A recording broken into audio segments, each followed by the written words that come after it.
दरबार आलम में उस दिन भी वैसी ही हल्की सी चहल पहल थी जैसी अक्सर रहती थी। लाल किले की दीवारों पर सूरज की सुनहरी किरणें दबे पांव उतर रही थी और चार दीवारी के भीतर अकबर का दरबार अपनी महफूज रौनक के साथ विविध रंगों और आवाजों से गूंज रहा था। सम्राट अकबर ने अपनी राजसी मुद्राओं में बैठकर आज की सुनवाई के लिए तैयार थे और उनके समीप बैठा बीरबल अपनी तीक्ष्ण बुद्धि और नम्र हास्य के साथ हर बात पर सतर्क नजर रखे बैठा था।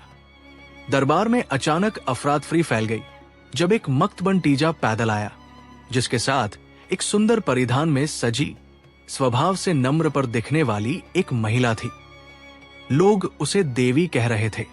उस महिला ने दावा किया कि वो धरती पर आई देवी है, जिसने अकबर के राज्य को समृद्धि और सौभाग्य प्रदान करने का वरदान लाया है। उसके साथ आए लोग, कुछ साधु संगी, कुछ चापलूस और कुछ व्यापारी, सबने मिलकर उसकी भव्य कथा सुनानी शुरू कर दी। बताया गया कि ये देवी 80 देशों की यात्रा कर चुकी है, 18 प्रकार के व्रत रख चुकी है और उसे दिव्य दृष्टि प्राप्त है। अकबर के दरबार में ऐसे अनेक दावे आने पर भारी सतर्कता बरतते थे, परंतु दरबारियों में से कुछ, खासकर दरबारी और कुछ व्यापारी, चकित और प्रसन्न दिखे। क्यों नहीं, ऐसा अनूठा अवसर था। देवी के दावे का सबसे बड़ा नमूना यह था कि उसने कहा, आज जो भी मेरे चरणों में फूल अर्पित करेगा उसका घर सुख समृद्धि से भर जाएगा। जो मेरे कंठ से आशीर्वाद लेगा उसके सारे रोग दूर होंगे। कुछ लोगों की आंखों में झलकने वाला विश्वास, कुछ की लालच और कुछ की आश्चर्य, इन तीनों ने मिलकर उस महिला के चारों ओर एक छोटी सी भीड़ बना दी। अकबर ने मुस्कुराते हुए पूछा, तुम कौन हो और तुम्हारे पास कौन सा प्रमाण है कि तुम देवी हो? महिला ने गरिमापूर्ण स्वर में कहा, महाराज, प्रमाण मेरा कर्म है, आप देख लेंगे। मैं आपकी प्रजा के लिए वर लेकर आई हूं। कुछ मंत्रोच्चारण के साथ उसने कुछ छोटे छोटे चक्र जैसे चित्र बनवाए और कहा कि जिसे वो स्पर्श करेगी वो धन संपदा से भर जाएगा।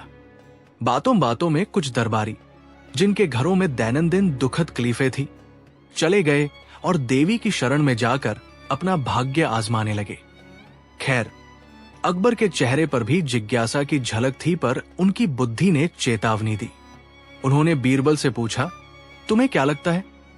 बीरबल ने अपनी आदत के मुताबिक हंसते हुए कहा, जहां तक मेरी समझ है, हर चमकती चीज सोना नहीं होती, पर असलियत को जानने के लिए चतुराई की जरूरत है।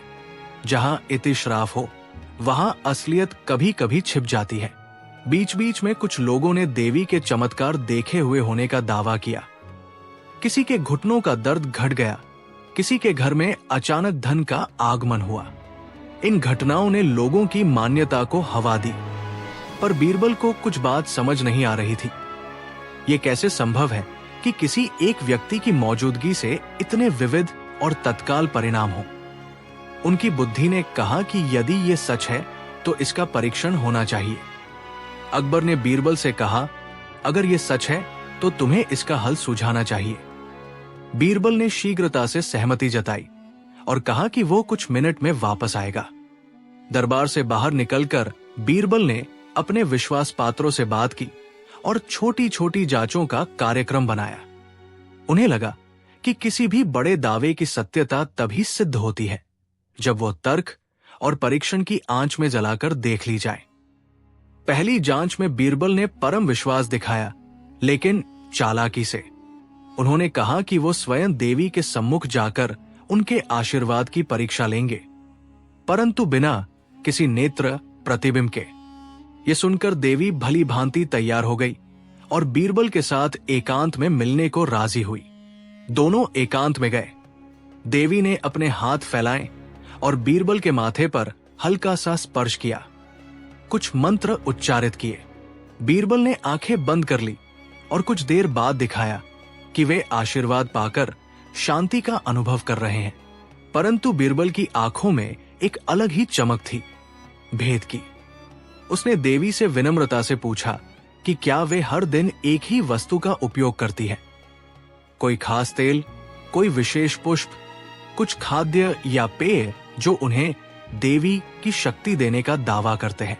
देवी ने उत्साहपूर्वक कहा कि उनके पास खास जड़ी बूटियां हैं, कुछ खुशबू और मंत्र जो उनकी शक्ति का स्रोत है। बीकमान और मुनाजिल के व्यापारी बहुत जल्दी ही देवी का गुणगान करने लगे। लोग किंवदंतियों का रस चूसते चले गए, पर बीरबल ने अगले चरण की योजना बनाई। उसने चुपके से उन साधुओं और सहायकों को निशाना बनाया जो देवी के साथ आते थे। उनमें से एक बूढ़ा साधु, जिसके चेहरे पर उम्र के निशान गहरे थे और जो अक्सर देवी के पास बैठकर मोती जैसी माला फेरता रहता था, बीरबल की जांच से बच नहीं पाया। बिन बुलाए बीरबल ने उससे पूछा कि क्या वह देवी के लिए कोई विशेष दवा या तेल बनाता है। बूढ़े साधु ने कुछ संकोच से स्वीकार किया कि हाँ, कुछ मिश्रण बनता है, परंतु ये देवताओं की परंपरा है, इसे सार्वजनिक में नहीं बताया जाता। बीकमान जिज्ञासा बढ़ी। बीरबल ने धीमे स्वर में कहा, तुम्हारे पास वह सूत्र है? साधु ने आधे हिस्से में कहा, कुछ अक्षर हैं, कुछ पत्तियां हैं, परंतु ये पवित्र है। बीरबल ने कहा कि यदि ये पवित्र है तो ये थोड़ा और पवित्र दिखना चाहिए, और वह इस बात का खिल्ली उड़ाने जैसा नहीं, बल्कि सत्य की खोज जैसा कर रहा था। उसने कहा कि वो इस पवित्र मिश्रण का एक नमूना लेना चाहता है, ताकि वो उसे अदालत में रखकर देख सके कि वास्तव में इसमें क्या है। साधु घबरा गया और कहने लगा कि ये तांत्रिक है, कोई आम चीज नहीं। बीरबल ने विनम्रता से कहा कि जब तक मिश्रण का परीक्षण नहीं होगा, लोग कैसे जानेंगे कि ये महज दिखावा नहीं। इस बीच देवी के पकड़े हुए लोगों की संख्या घटती बढ़ती रही। कुछ लोगों ने निजी तौर पर पूछताछ की कि क्या सचमुच देवी के आशीर्वाद से ही कुछ हुआ या फिर कोई और वजह थी, जैसे कि किसी ने किसी उपकार का आभास करते हुए कुछ अच्छा काम कर दिया और प्रतिफल के रूप में सुख का अनुभव हुआ, जिसे देवी के कारण जोड़ दिया गया। बीरबल ने मिश्रण का नमूना लिया और उसे छुपाकर कुछ विश्वसनीय व्यक्तियों के पास भेजा, जिनमें रसायन और उपकरण के जानकार भी थे। उन्होंने कहा कि इसे परीक्षण के बाद सार्वजनिक रूप से रखा जाएगा। पर असली चालाकी तब दिखी जब बीरबल ने खुद ये योजना बनाई कि वह देवी की सच्चाई उजागर करेगा, परंतु ऐसा कि जनता को अपमान का सामना न करना पड़े। बड़े दिल वाला अपमान न, बल्कि सरल और सच का प्रदर्शन। अगले दिन दरबार में जब उस महिला ने फिर से उपस्थित होना चाहा, बीरबल ने घोषणा कर दी कि देवी का परीक्षण होगा। दरबार के सभी लोग उत्साहित और जिज्ञासु हो उठे। देवी की टीम में कुछ लोग सहमति जताने लगे और कुछ भयभीत दिखे। अकबर ने शांति से आज्ञा दी कि परीक्षण शांतिपूर्वक तरीके से किया जाए। बीरबल ने कहा कि जो भी देवी पर विश्वास करता है वो अपना अपना खुला हस्तांतरण कर सकता है, फूल, तेल या कोई भी वो वस्तु जो वो देवी को अर्पित करता था। परंतु एक शर्त रखी गई, जो भी वस्तु देवी ने स्पर्श की उसे बीरबल अपने हाथ में लेकर दर्शकों के सामने रखेंगे और बाद में उस वस्तु का परीक्षण किया जाएगा। देवी और उसके सहयोगी इसे स्वीकार कर गए, क्योंकि इससे उनका विश्वास और भी बढ़ने का दावा होगा। दरबार में एक उत्सव सा माहौल बन गया। एक एक कर भक्त लोग देवी के पास गए, फूल दिए, तेल लगाए और देवी ने उन वस्तुओं पर छूकर आशीर्वाद दे दिया। बीरबल ने चुपके से उन सभी वस्तुओं को इकट्ठा किया। कुछ वस्तुएं जैसे तेल की छोटी छोटी बोतलें, कुछ फूल और धूप बत्ती की राख आदि थी। बीरबल ने सब कुछ विशेष रखरखाव के साथ एक छुपे हुए स्थान पर रख दिया और कहा कि परीक्षण शाम तक होगा। लोग सवाल उठा रहे थे, क्यों शाम तक? बीरबल ने कहा कि सच्चाई को समय देना पड़ता है। उन्होंने उन वस्तुओं पर मिट्टी से बने छोटे पन्ने लगवाए, जिन पर प्रयोगशाला के कुछ संकेत लिखे थे। लिखावट में कोई रहस्य नहीं, परंतु सभी को यह दिखाना था कि वस्तुओं का परीक्षण वैधता के साथ किया जाएगा। शाम होते होते राज दरबार से कुछ सक्षम वैज्ञानिक और दवा निर्माता बुलाए गए, जिन्हें बीरबल ने गुप्त रूप से तैयार कर रखा था। अधिकतर लोगों ने देखा कि इन विशेषज्ञों ने तेल की बूंदों को छांटकर उनसे घटबढ़ कर विश्लेषण किया। फिर एक बड़ा खुलासा हुआ। उन तेलों और मिश्रणों में तेज और तीक्ष्ण सुगंध वाले रसायन और मसाले थे, जिनमें कुछ ऐसे घटक थे जो मनुष्य के शरीर पर लगाने से त्वचा में घर्षण और संवेदी परिवर्तन लाते थे, जिन्हें कुछ लोगों ने तुरंत राहत के रूप में समझ लिया। और कुछ नमूनों में उन्होंने चूर्णित औषधीय जड़ी बूटियां पाई, जिन्हें सामान्यतः स्थानीय हर्बल विक्रेता बेचते थे। कोई भी दिव्य नहीं। दूसरे शब्दों में, देवी का आशीर्वाद वास्तव में जड़ी बूटियों, तेलों और मसलन वाले मिश्रणों का प्रभाव था, जो समयपूर्वक और सावधानी पूर्वक इस्तेमाल करने पर लोगों को कुछ आराम और मानसिक संतोष दे सकते थे। पर यह दिव्य चमत्कार नहीं था। बीरबल ने यह खुलासे बिना किसी की बुरी नीयत जाहिर किए बिना किया, क्योंकि उसकी मंशा जनता को बेवकूफ बनाना उजागर करना मात्र थी, न कि साधुओं और विश्वासियों को अपमानित करना। परंतु बीरबल ने केवल विज्ञान का खिलौना नहीं खोला। उसने वो बात भी बताई जो अक्सर चतुर और लोकप्रिय धोखेबाज करते हैं: मानसिक खेल, स्वार्थ और सामाजिक अपेक्षाएं। उसने दरबार में ये उदाहरण दिया कि जब कोई बड़ा व्यक्ति किसी घटना का श्रेय किसी देवी को देता है, तो कैसे वे कारण और प्रभाव के बीच की रेखाएं धुंधली हो जाती है। उसने बताया कि कई बार छोटे छोटे सामाजिक कारण, किसी की मदद, अचानक धन का उपहार या किसी रिश्ते में मधुरता लोगों द्वारा किसी चमत्कार के रूप में प्रस्तुत कर दिए जाते हैं। एक बूढ़े व्यापारी ने उठकर कहा, पर बीरबल, फिर भी किन्हीं के दुहकों का निवारण हुआ। क्या ये गलत है? बीरबल ने समझाया कि लोगों को अच्छा महसूस कराना अच्छा है, पर सच्चाई को जानना भी उतना ही जरूरी है। अगर लोग अपनी मेहनत और प्रयास को देवी के नाम पर छोड़ देंगे, तो वे भौतिक और आत्मिक रूप से पीछे रह जाएंगे। उसने कहा, साथ ही जिन्हें सच में मदद की जरूरत होगी, वे धोखे के कारण बेवकूफ बनकर असल सहायता से वंचित हो सकते हैं। देवी और उसकी टोली अब कुछ असहज दिखने लगी। उन्होंने बहाने बनाए। कुछ ने रोते हुए कहा कि उनकी मंशा सिर्फ लोगों की भलाई थी। कुछ भक्त संतुष्ट दिखे, कहने लगे कि यदि उन्हें अच्छा लगा तो दीर्घकालिक सच्चाई की परवाह नहीं। पर बीरबल ने उन्हें शांति के साथ समझाया कि असली भलाई वही है जिसमें सत्य और समझ हो। उसने ये भी कहा कि अगर तेलचूर्ण ने सचमुच किसी की मदद की, तो वे लोग जिनके पास आर्थिक संसाधन नहीं है, उन्हें ये सस्ती चिकित्सा या उपाय उपलब्ध कराना चाहिए। इसे देवी का नाम देकर लोग महंगा लेकर नहीं बेच सकते। अकबर ने पूरा मामला सुना और निर्णय दिया कि जो भी अवैध या छलपूर्ण व्यापार कर रहा है, उस पर मुकदमा चले और उनकी संपत्ति जब्त की जाए। परंतु अकबर की मर्जी नरम थी। उन्होंने कहा कि यदि इन लोगों ने सांचा बदलकर अपने ज्ञान को उपयोगी तरीके से उपयोग किया, तो राज्य उन्हें शिक्षा और सहायता देने का प्रबंध करेगा, ताकि वे अपनी तकनीक को सही सलामत सामाजिक सेवा में बदल सकें। साथ ही उन्होंने ये भी कहा कि झूठे दावों करने वाले लोगों को जनता के बीच निंदा और सार्वजनिक दंड के अलावा शिक्षा भी दी जानी चाहिए, ताकि वे अपनी गलत समझ से वापस लौट आएं। भीड़ में कुछ लोगों ने अपील की कि देवी पर भी दया की जाए, क्योंकि वो भी तो शायद उसी बूढ़े साधु और उसके साथियों के दबाव में आई थी। बीरबल ने कहा कि हर किसी को अपना हिस्सा लेना चाहिए। किसी की नीयत अगर बुरी है तो उसका दंड जरूरी है, पर यदि किसी ने गलती की तो उसे सुधार का मौका भी दिया जाना चाहिए।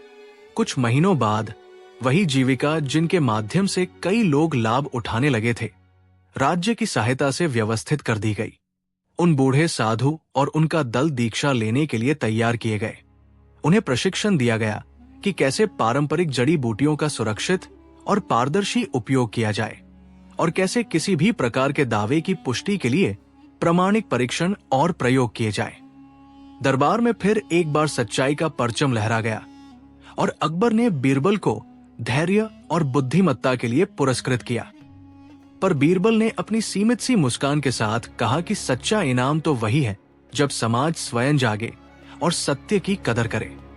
वहां से ये कथा गांव-गांव फैली कि किस तरह एक साधु समूह ने लोगों को छलकर धन कमाने की कोशिश की, और किस तरह बीरबल ने चालाकी से और बिना अपमान के सच्चाई उजागर की। लोगों ने सीखा कि आस्था और विवेक साथ साथ होने चाहिए। जहां विश्वास है वही जांच भी होनी चाहिए। समय की मरहम ने उन टूटे विश्वासों को जोड़ा और कुछ लोगों ने बताया कि उस देवी के आने से उन्हें अल्पकालिक राहत मिली, पर अधिकतर ने स्वीकार किया कि यदि उन्हें भविष्य में किसी भी प्रकार की सहायता की जरूरत होगी तो वे अपने सामुदायिक चिकित्सक और जनसेवा केंद्र का सहारा लेंगे, न कि किसी ऐसे व्यक्ति के पास जाए जो दावे और लालच पर निर्भर करता था। अकबर की दरबार नीति ने इस मामले से एक नया नियम भी निकाला। जो भी धार्मिक या आध्यात्मिक दावा करेगा उसे प्रमाण देना होगा, और जिनके पास प्रमाण नहीं होंगे उन्हें सार्वजनिक रूप से प्रमाण दिखाने के लिए कहा जाएगा। यदि वे प्रमाण नहीं दे पाएंगे तो उनके दायित्व तय किए जाएंगे। इस नीति ने धीरे धीरे समाज में स्पष्टता और अनुशासन लाया। लोगों का विश्वास अब अंधा नहीं रह गया, बल्कि जागरूक और समझदार बना। बीरबल हमेशा की तरह विनम्र और चतुर बना रहा। उसने अकबर से कहा, महाराज, सत्य की रक्षा करने का अर्थ हमेशा कठोर दंड नहीं, कभी कभी शिक्षा और अवसर ही अधिक फलदायी होते हैं। अकबर ने सिर हिलाया और कहा कि वो इस बात को हमेशा याद रखेंगे। समय के साथ वो गांव जहां देवी आई थी पुनः स्वस्थ और खुशहाल हुआ। कुछ लोगों ने उन शिक्षाओं को अपनाया और जड़ी बूटियों को वैज्ञानिक और सुरक्षित तरीके से उपयोग करने लगे। कुछ ने अपनी गलतियों को मानी और वे भी अब समाज की भलाई में जुट गए। लोगों ने बीरबल की बुद्धिमत्ता की प्रशंसा की, पर बीरबल ने हमेशा ये कहा कि बड़पन तब है जब आप किसी को गिराकर नहीं, बल्कि उसे उठाकर सुधारे। और इस तरह अकबर बीरबल की बगिया में एक और घटना का अंत हुआ। न केवल झूठे दावों का पर्दाफाश हुआ, बल्कि समाज ने भी एक सबक सीखा। आस्था का महत्व है, पर उससे भी अधिक जरूरी है सच्चाई। और जब ये दोनों साथ हो तो समाज को असली विकास मिलता है। जैसे जैसे दिन बीतते गए ये कहानी लोक कथाओं में तब्दील हुई। कहा तो लोग इसे भावनात्मक तौर पर सुनाते, तो कहीं इसे व्यंग्य में, पर नतीजा एक ही रहा। बीरबल ने एक बार फिर सत्य की मशाल जलाई और लोगों ने अपनी आंखें खोलकर देखना सीख लिया। कथा का अंत उस सुनहरी शाम की याद दिलाता है जब अकबर और बीरबल ने लाल पत्थरों की बरबस पर टहलते हुए कहा कि दुनिया में बहुत कुछ छिपा होता है, पर बुद्धि और सहानुभूति मिलकर उसे उजागर कर सकती है। और यही सीख पीढ़ियों तक गूंजती रही। सत्य की जांच करो, पर करना स्नेह से चाहिए। दरबार आलम की सुबह हमेशा की तरह हल्की सी हलचल और रंग बिरंगे कपड़ों की सरसराहट से जाग रही थी। लाल पत्थरों की दीवारों पर सूर्य की किरणें गुनगुनाती हुई उतर रही थी और महल के आंगन में बाज वाद्य की धुनें कहीं दूर से आती जा रही थी। अकबर अपनी राजसी मुद्राओं में बैठे थे। उनके चेहरे पर सोच और मुस्कान का अद्भुत मेल था। उनके दाहिने ओर बीरबल उस चिरपरिचित चतुराई भरे हाव भाव के साथ किसी मजाक की तैयारी में बैठे नजर आ रहे थे। दरबार की दहलीज पर आज कुछ विदेशी सा भीड़ थी। लोग अचकचा कर भी एक आदमी की ओर देख रहे थे जो कुछ अलग अवतार में आया था। उसके कपड़े पुराने पर अजीब सी बनावट के थे, जैसे किसी और उम्र के कारीगर ने उन्हें बुना हो। उसकी आंखों में किसी कीड़े सी चमक थी और हाथ में उसने एक छोटी सी घड़ी जैसी किसी चीज को पकड़ा हुआ था, पर वो घड़ी किसी आम घड़ी की तरह नहीं दिखती थी। उसके ऊपर सूक्ष्म सी तरंगे उभरती और मध्यम सी रोशनी झलकती थी। लोगों ने धीरे धीरे उसकी ओर रुख किया और कुछ ने उसे बहरूपिया कहकर पुकारा। वो हंसा और बोला, मैं बहरूपिया नहीं, समय यात्री हूं। यह सुनकर भीड़ चकरा गई। समय यात्रा? किसने आज तक ऐसी बात सुनी थी? कुछ लोगों ने उसे ये कहकर टोक दिया कि ये नाटक है। कुछ ने विश्वास के साथ उसके पास भीड़ लगा ली। अकबर ने रुचि से पूछा, समय यात्री, तुम कौन सी दिशा से आए हो और क्या प्रमाण है? बहरूपिये ने सिर झुकाया और कहा, महाराज, मैं आने वाले कुछ सालों से आया हूं। मेरे पास कुछ बातें हैं जो आपके राज्य और आपके दरबार को सोचने पर मजबूर कर देंगी, परंतु मैं किसी को डराना नहीं चाहता, केवल सच बताना चाहता हूं। बीरबल के चेहरे पर उत्सुकता थी। ये खेल उन बहुरंगी मामलों में से था जिनमें बुद्धि की कसौटी लगती थी। बीरबल ने मुस्कुराकर पूछा, अगर तुम सच में समय से आए हो तो बताओ, मेरा एक छोटा सा प्रश्न, मेरे दांत कब खो गए थे? बहरूपिये ने हैरानी से देखा, फिर बोला, आपके दांत अभी तक हैं, पर भविष्य में एक दांत बदल जाएगा। आप उस दिन स्मित कर रहे होंगे। बीरबल ने अपनी हंसी दबाई और कहा, कमाल है, पर सिद्धांत के लिए हमें ठोस प्रमाण चाहिए। बहरूपिये ने एक थैली खोली और उसमें से कुछ चिट्ठियां निकाली, कुछ ऐसी बातें जो आने वाले वर्षों में होने वाली थी। उन्होंने दरबार में कुछ छोटी छोटी घटनाओं का वर्णन किया, कुछ ऐसे राजनीतिक और सामाजिक बदलाव जिनका संकेत यदि सही निकला तो ये बात विश्वसनीय मानी जा सकती थी। पर अकबर की कालजयी बुद्धि भी थी। उन्होंने कहा कि किसी भी दावे की सत्यता को संकेतों और प्रयोगों से परखना चाहिए। बीरबल ने सुझाव दिया कि बहरूपिये की शक्ति की परीक्षा ली जाए, पर वो परीक्षा साधारण नहीं होगी। बीरबल ने कहा कि उसे दरबार के कुछ अनदेखे प्रश्नों के उत्तर बताने होंगे और साथ ही उसे ये साबित करना होगा कि वो केवल भविष्य के विज्ञापक नहीं बल्कि उस भविष्य की छोटी छोटी दृश्यानुभूतियां दिखा सकता है। बहरूपिये ने चौंक कर कहा कि वो केवल देख सकता है पर बदल नहीं सकता, पर अगर उसे देखा जा सके तो क्या वह इसे भी प्रमाणित कर सकता है? अकबर ने एक नियम रखा, किसी भी आने वाले दावे से पहले वे बहरूपिये से व्यक्तिगत तौर पर कुछ ऐसी बातें पूछेंगे जो वर्तमान समय में जानी जानी चाहिए, पर जिन्हें केवल भविष्य ही देख सकता है। बहरूपिये ने निम्न शर्त स्वीकार की, उसे केवल बातें बतानी है और वो जल्दी जल्दी कुछ ही तथ्यों का खुलासा करेगा। पहला परीक्षण यह था कि बहरूपिये को एक दरबारी का नाम और उसकी आने वाली वार्ता बतानी थी। बहरूपिये ने बिना झिद के एक नाम बताया और साथ में उसने उस दरबारी के आने वाले व्यवहार का छोटा सा दृश्य दर्शा दिया।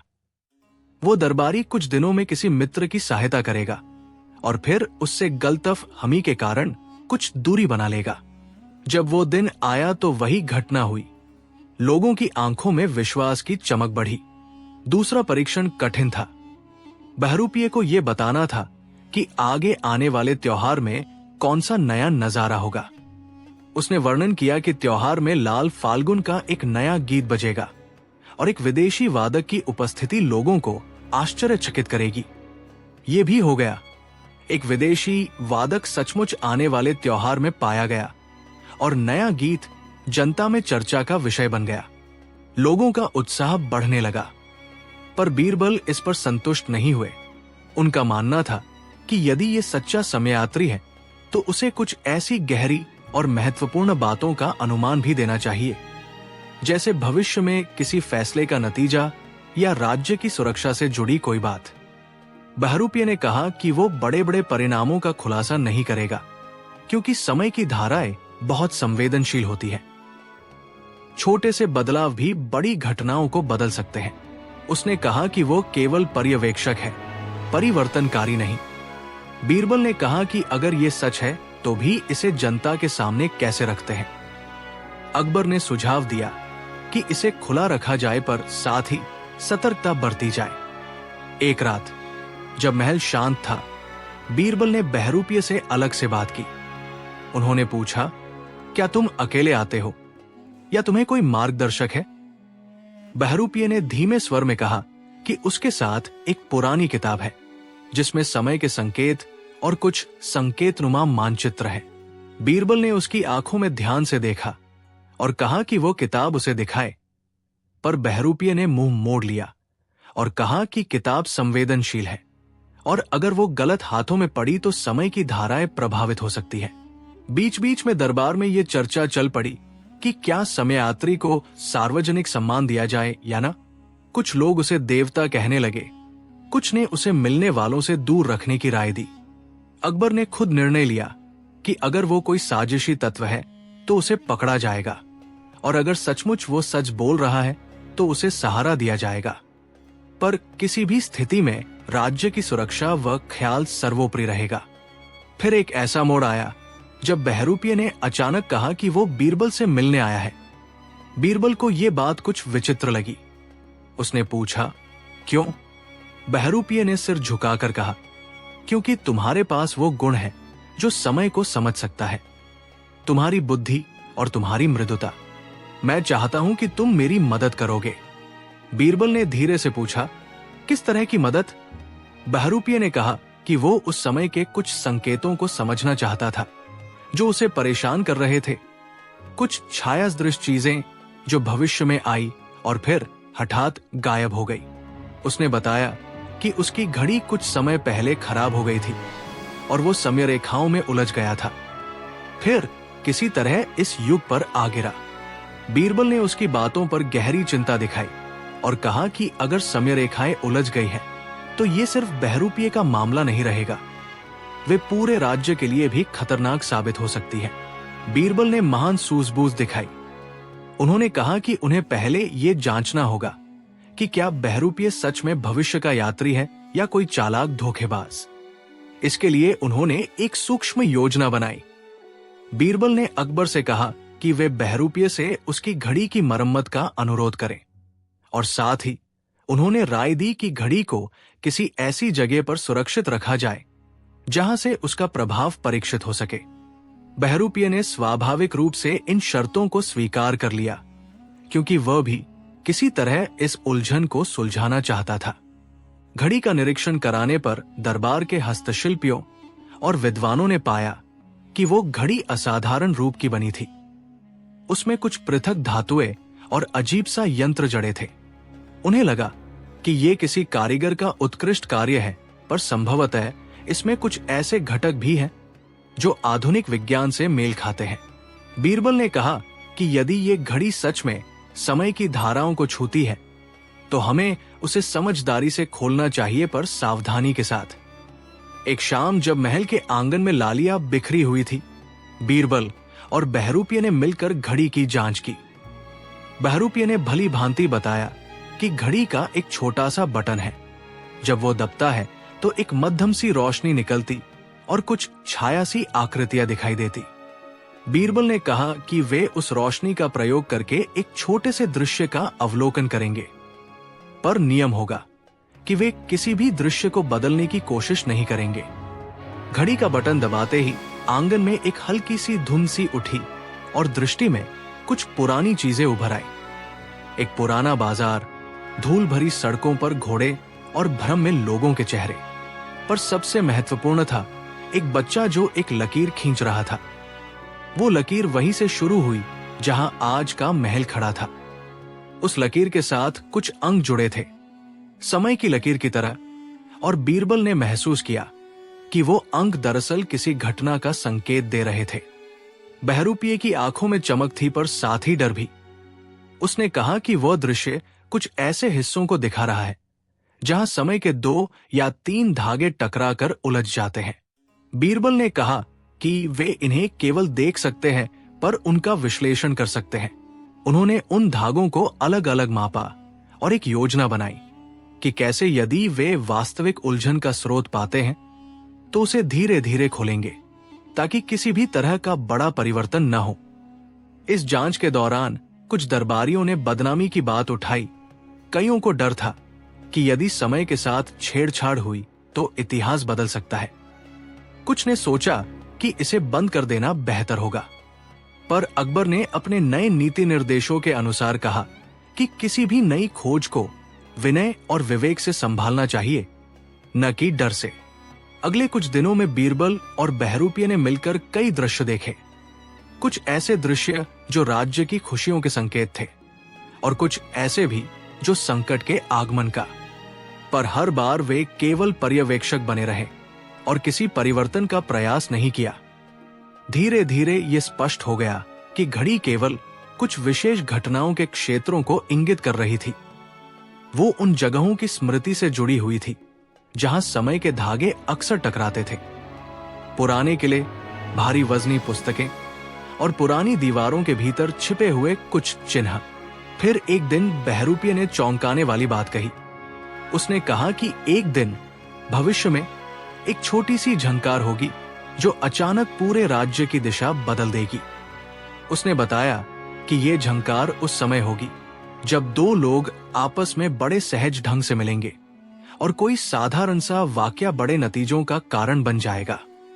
बीरबल ने उसकी बातों को ध्यान से सुना और कहा कि किसी भी छोटे से छोटे संकेत को भी नजरअंदाज नहीं करना चाहिए। बहरूपिये के सच बोलने पर लोगों का विश्वास बढ़ता गया, पर साथ ही कुछ लोगों में जलन भी फैल गई। कहते हैं कि जो चीजें समझ से बाहर हों, वे लोगों के हृदय में भय पैदा कर देती हैं। कुछ मतलबों वाले दरबारी और मंत्रियों ने सोचा कि यदि इस बहरूपिये की शक्ति का ठीक उपयोग किया जाए तो कौन सी बड़ी समस्याएं हल हो सकती हैं। पर बीरबल ने कहा कि ऐसे शक्ति का दुरुपयोग खतरनाक है। कभी कभी बहरूपिये अपने अतीत के बारे में भी खुलकर बोलता। कहता कि उसने जहां जहां देखा वहां लोगों की खुशियां और दुख दोनों मिले। उसने एक बार एक बच्चे की कहानी बताई जिसका नाम उसने एक दृष्टि में सुना था। वो बच्चा भविष्य में एक विद्वान बनेगा और समय के रहस्यों को समझाने की कोशिश करेगा, पर उसे एक बड़ी परीक्षा से गुजरना होगा। ये सुनकर बीरबल की आंखें नम हो गई। उनमें सहानुभूति और ज्ञान के बीच का अद्भुत संगम था। एक दिन अचानक दरबार में अफवाह फैली कि कोई गुप्त गुट समान विचारधारा वालों का बन रहा है। वे ऐसे लोगों की तलाश कर रहे थे जो समय के कुछ संकेतों को पहचानते थे। बीरबल ने तुरंत इसकी तहकीकात करने का आदेश दिया। जांच में पता चला कि ये एक छोटा सा समूह है जो पुराने ग्रंथों और धार्मिक चिन्हों का गहरा अध्ययन कर रहा था। उन्होंने सक्षम वैज्ञानिक नहीं बुलाए, बल्कि केवल रहस्यों की खोज में लगे रहे। बीरबल ने कहा कि रहस्य से खेलने वाले लोगों को रोका जाना चाहिए, पर बिना हिंसा और बिना अपमान के। उन्होंने उन लोगों को बुलाया, बातचीत की और उन्हें समझाया कि ज्ञान का सही मार्ग केवल सत्ता या भय से नहीं होकर शिक्षा और सत्य की खोज से जुड़ा होता है। कुछ लोगों ने सुधर कर अपने अध्ययन का मार्ग बदल लिया और उन्होंने राज्य के सहयोग से पुराने ग्रंथों का अध्ययन वैज्ञानिक तरीकों से करना शुरू किया। फिर एक दिन वह झंकार आ गई। बहरूपिये की भविष्यवाणी के अनुसार एक छोटे से गांव में दो पुरानी मित्रताएं अचानक मिली। वे दोनों एक दूसरे से दूर वर्षों तक थी, पर एक धार्मिक समारोह ने उन्हें मिलाया। उनकी मुलाकात के दौरान एक अन्य शब्द से बड़ा विवाद खड़ा हुआ और वहीं से एक लेख सामने आया जो बाद में राज्य के राजस्व विभाग के लिए मतभेद का कारण बना। इस छोटी सी घड़ी की कसौटी से बड़े बदलावों का आगमन हुआ, क्योंकि लोग उस लेख को अपनी नजरिए से देखकर निर्णय लेने लगे और बहस आगे बढ़ती गई। अकबर ने तुरंत अपने निर्णयों में संतुलन दिखाया। उन्होंने कहा कि किसी भी उलझन में तर्क और न्याय होना चाहिए। बीरबल ने भी गहरी बात कही। उनका मानना था कि समय की झंकारें केवल संकेत देती हैं, पर मनुष्य के कर्म ही उनके परिणाम तय करते हैं।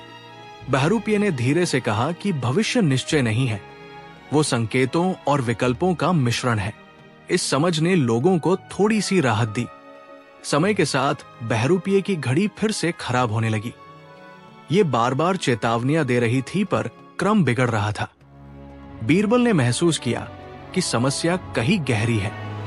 घड़ी के घटक किसी और युग के थे और वे यहाँ के साधनों से ठीक नहीं किए जा सकते।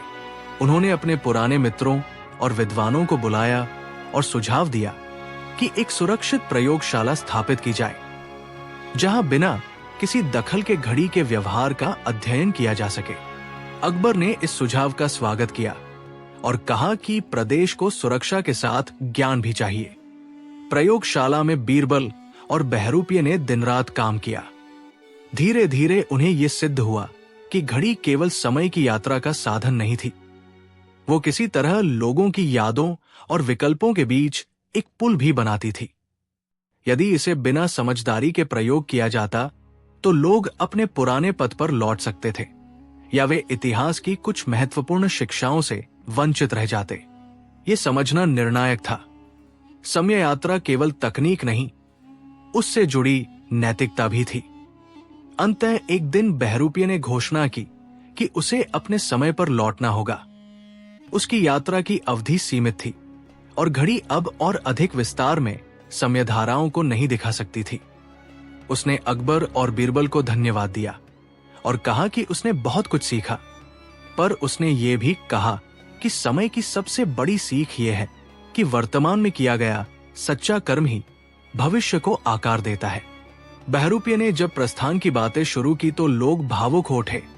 कईयों ने उससे आशीर्वाद मांगा, कुछ ने उससे भविष्य के कुछ और संकेतों की आशा की, पर बहरूपिये ने विनम्रता से इन सभी मांगों से इनकार कर दिया। उसने कहा कि वो केवल राह दिखाता है, पर चलने का काम लोगों का स्वयं का होगा। घड़ी का निरीक्षण कराने पर दरबार के हस्तशिल्पियों और विद्वानों ने पाया कि वो घड़ी असाधारण रूप की बनी थी। उसमें कुछ पृथक धातुएं और अजीब सा यंत्र जड़े थे। उन्हें लगा कि ये किसी कारीगर का उत्कृष्ट कार्य है, पर संभवतः इसमें कुछ ऐसे घटक भी हैं जो आधुनिक विज्ञान से मेल खाते हैं। बीरबल ने कहा कि यदि ये घड़ी सच में समय की धाराओं को छूती है तो हमें उसे समझदारी से खोलना चाहिए, पर सावधानी के साथ। एक शाम जब महल के आंगन में लालिया बिखरी हुई थी, बीरबल और बहरूपिये ने मिलकर घड़ी की जांच की। बहरूपिये ने भली भांति बताया कि घड़ी का एक छोटा सा बटन है, जब वो दबता है तो एक मध्यम सी रोशनी निकलती और कुछ छाया सी आकृतियां दिखाई देती। बीरबल ने कहा कि वे उस रोशनी का प्रयोग करके एक छोटे से दृश्य का अवलोकन करेंगे, पर नियम होगा कि वे किसी भी दृश्य को बदलने की कोशिश नहीं करेंगे। घड़ी का बटन दबाते ही आंगन में एक हल्की सी धुंध सी उठी और दृष्टि में कुछ पुरानी चीजें उभर आई। एक पुराना बाजार, धूल भरी सड़कों पर घोड़े और भ्रम में लोगों के चेहरे, पर सबसे महत्वपूर्ण था एक बच्चा जो एक लकीर खींच रहा था। वो लकीर वहीं से शुरू हुई जहां आज का महल खड़ा था। उस लकीर के साथ कुछ अंक जुड़े थे, समय की लकीर की तरह, और बीरबल ने महसूस किया कि वो अंक दरअसल किसी घटना का संकेत दे रहे थे। बहरूपिये की आंखों में चमक थी, पर साथ ही डर भी। उसने कहा कि वह दृश्य कुछ ऐसे हिस्सों को दिखा रहा है जहां समय के 2 या 3 धागे टकरा कर उलझ जाते हैं। बीरबल ने कहा कि वे इन्हें केवल देख सकते हैं, पर उनका विश्लेषण कर सकते हैं। उन्होंने उन धागों को अलग अलग मापा और एक योजना बनाई कि कैसे यदि वे वास्तविक उलझन का स्रोत पाते हैं तो उसे धीरे धीरे खोलेंगे, ताकि किसी भी तरह का बड़ा परिवर्तन न हो। इस जांच के दौरान कुछ दरबारियों ने बदनामी की बात उठाई। कईयों को डर था कि यदि समय के साथ छेड़छाड़ हुई तो इतिहास बदल सकता है। कुछ ने सोचा कि इसे बंद कर देना बेहतर होगा, पर अकबर ने अपने नए नीति निर्देशों के अनुसार कहा कि किसी भी नई खोज को विनय और विवेक से संभालना चाहिए, न कि डर से। अगले कुछ दिनों में बीरबल और बहरूपिये ने मिलकर कई दृश्य देखे। कुछ ऐसे दृश्य जो राज्य की खुशियों के संकेत थे, और कुछ ऐसे भी जो संकट के आगमन का। पर हर बार वे केवल पर्यवेक्षक बने रहे और किसी परिवर्तन का प्रयास नहीं किया। धीरे धीरे ये स्पष्ट हो गया कि घड़ी केवल कुछ विशेष घटनाओं के क्षेत्रों को इंगित कर रही थी। वो उन जगहों की स्मृति से जुड़ी हुई थी जहां समय के धागे अक्सर टकराते थे। पुराने किले, भारी वजनी पुस्तकें और पुरानी दीवारों के भीतर छिपे हुए कुछ चिन्ह। फिर एक दिन बहरूपिये ने चौंकाने वाली बात कही। उसने कहा कि एक दिन भविष्य में एक छोटी सी झंकार होगी जो अचानक पूरे राज्य की दिशा बदल देगी। उसने बताया कि यह झंकार उस समय होगी जब 2 लोग आपस में बड़े सहज ढंग से मिलेंगे और कोई साधारण सा वाकया बड़े नतीजों का कारण बन जाएगा। बीरबल ने उसकी बातों को ध्यान से सुना और कहा कि किसी भी छोटे से छोटे संकेत को भी नजरअंदाज नहीं करना चाहिए। बहरूपिये के सच बोलने पर लोगों का विश्वास बढ़ता गया, पर साथ ही कुछ लोगों में जलन भी फैल गई। कहते हैं कि जो चीजें समझ से बाहर हो वे लोगों के हृदय में भय पैदा कर देती है। कुछ मतलबों वाले दरबारी और मंत्रियों ने सोचा कि यदि इस बहरूपिये की शक्ति का ठीक उपयोग किया जाए तो कौन सी बड़ी समस्याएं हल हो सकती हैं। पर बीरबल ने कहा कि ऐसे शक्ति का दुरुपयोग खतरनाक है। कभी कभी बहरूपिये अपने अतीत के बारे में भी खुलकर बोलता। कहता कि उसने जहां जहां देखा वहां लोगों की खुशियां और दुख दोनों मिले। उसने एक बार एक बच्चे की कहानी बताई जिसका नाम उसने एक दृष्टि में सुना था। वो बच्चा भविष्य में एक विद्वान बनेगा और समय के रहस्यों को समझाने की कोशिश करेगा, पर उसे एक बड़ी परीक्षा से गुजरना होगा। यह सुनकर बीरबल की आंखें नम हो गई। उनमें सहानुभूति और ज्ञान के बीच का अद्भुत संगम था। एक दिन अचानक दरबार में अफवाह फैली कि कोई गुप्त गुट समान विचारधारा वालों का बन रहा है। वे ऐसे लोगों की तलाश कर रहे थे जो समय के कुछ संकेतों को पहचानते थे। बीरबल ने तुरंत इसकी तहकीकात करने का आदेश दिया। जांच में पता चला कि ये एक छोटा सा समूह है जो पुराने ग्रंथों और धार्मिक चिन्हों का गहरा अध्ययन कर रहा था। उन्होंने सक्षम वैज्ञानिक नहीं बुलाए, बल्कि केवल रहस्यों की खोज में लगे रहे। बीरबल ने कहा कि रहस्य से खेलने वाले लोगों को रोका जाना चाहिए, पर बिना हिंसा और बिना अपमान के। उन्होंने उन लोगों को बुलाया, बातचीत की और उन्हें समझाया कि ज्ञान का सही मार्ग केवल सत्ता या भय से नहीं होकर शिक्षा और सत्य की खोज से जुड़ा होता है। कुछ लोगों ने सुधर कर अपने अध्ययन का मार्ग बदल लिया और उन्होंने राज्य के सहयोग से पुराने ग्रंथों का अध्ययन वैज्ञानिक तरीकों से करना शुरू किया। फिर एक दिन वह झंकार आ गई। बहरूपिये की भविष्यवाणी के अनुसार एक छोटे से गांव में दो पुरानी मित्रताएं अचानक मिली। वे दोनों एक दूसरे से दूर वर्षों तक थी, पर एक धार्मिक समारोह ने उन्हें मिलाया। उनकी मुलाकात के दौरान एक अन्य शब्द से बड़ा विवाद खड़ा हुआ और वहीं से एक लेख सामने आया जो बाद में राज्य के राजस्व विभाग के लिए मतभेद का कारण बना। इस छोटी सी घड़ी की कसौटी से बड़े बदलावों का आगमन हुआ, क्योंकि लोग उस लेख को अपनी नजरिए से देखकर निर्णय लेने लगे और बहस आगे बढ़ती गई। अकबर ने तुरंत अपने निर्णयों में संतुलन दिखाया। उन्होंने कहा कि किसी भी उलझन में तर्क और न्याय होना चाहिए। बीरबल ने भी गहरी बात कही। उनका मानना था कि समय की झंकारें केवल संकेत देती हैं, पर मनुष्य के कर्म ही उनके परिणाम तय करते हैं। बहरूपिये ने धीरे से कहा कि भविष्य निश्चय नहीं है, वो संकेतों और विकल्पों का मिश्रण है। इस समझ ने लोगों को थोड़ी सी राहत दी। समय के साथ बहरूपिये की घड़ी फिर से खराब होने लगी। ये बार बार चेतावनियां दे रही थी, पर क्रम बिगड़ रहा था। बीरबल ने महसूस किया कि समस्या कहीं गहरी है। घड़ी के घटक किसी और युग के थे और वे यहाँ के साधनों से ठीक नहीं किए जा सकते। उन्होंने अपने पुराने मित्रों और विद्वानों को बुलाया और सुझाव दिया कि एक सुरक्षित प्रयोगशाला स्थापित की जाए, जहां बिना किसी दखल के घड़ी के व्यवहार का अध्ययन किया जा सके। अकबर ने इस सुझाव का स्वागत किया और कहा कि प्रदेश को सुरक्षा के साथ ज्ञान भी चाहिए। प्रयोगशाला में बीरबल और बहरूपिये ने दिन रात काम किया। धीरे धीरे उन्हें यह सिद्ध हुआ कि घड़ी केवल समय की यात्रा का साधन नहीं थी, वो किसी तरह लोगों की यादों और विकल्पों के बीच एक पुल भी बनाती थी। यदि इसे बिना समझदारी के प्रयोग किया जाता तो लोग अपने पुराने पथ पर लौट सकते थे या वे इतिहास की कुछ महत्वपूर्ण शिक्षाओं से वंचित रह जाते। ये समझना निर्णायक था। समय यात्रा केवल तकनीक नहीं, उससे जुड़ी नैतिकता भी थी। अंततः एक दिन बहरूपिये ने घोषणा की कि उसे अपने समय पर लौटना होगा। उसकी यात्रा की अवधि सीमित थी और घड़ी अब और अधिक विस्तार में समय धाराओं को नहीं दिखा सकती थी। उसने अकबर और बीरबल को धन्यवाद दिया और कहा कि उसने बहुत कुछ सीखा, पर उसने ये भी कहा कि समय की सबसे बड़ी सीख ये है कि वर्तमान में किया गया सच्चा कर्म ही भविष्य को आकार देता है।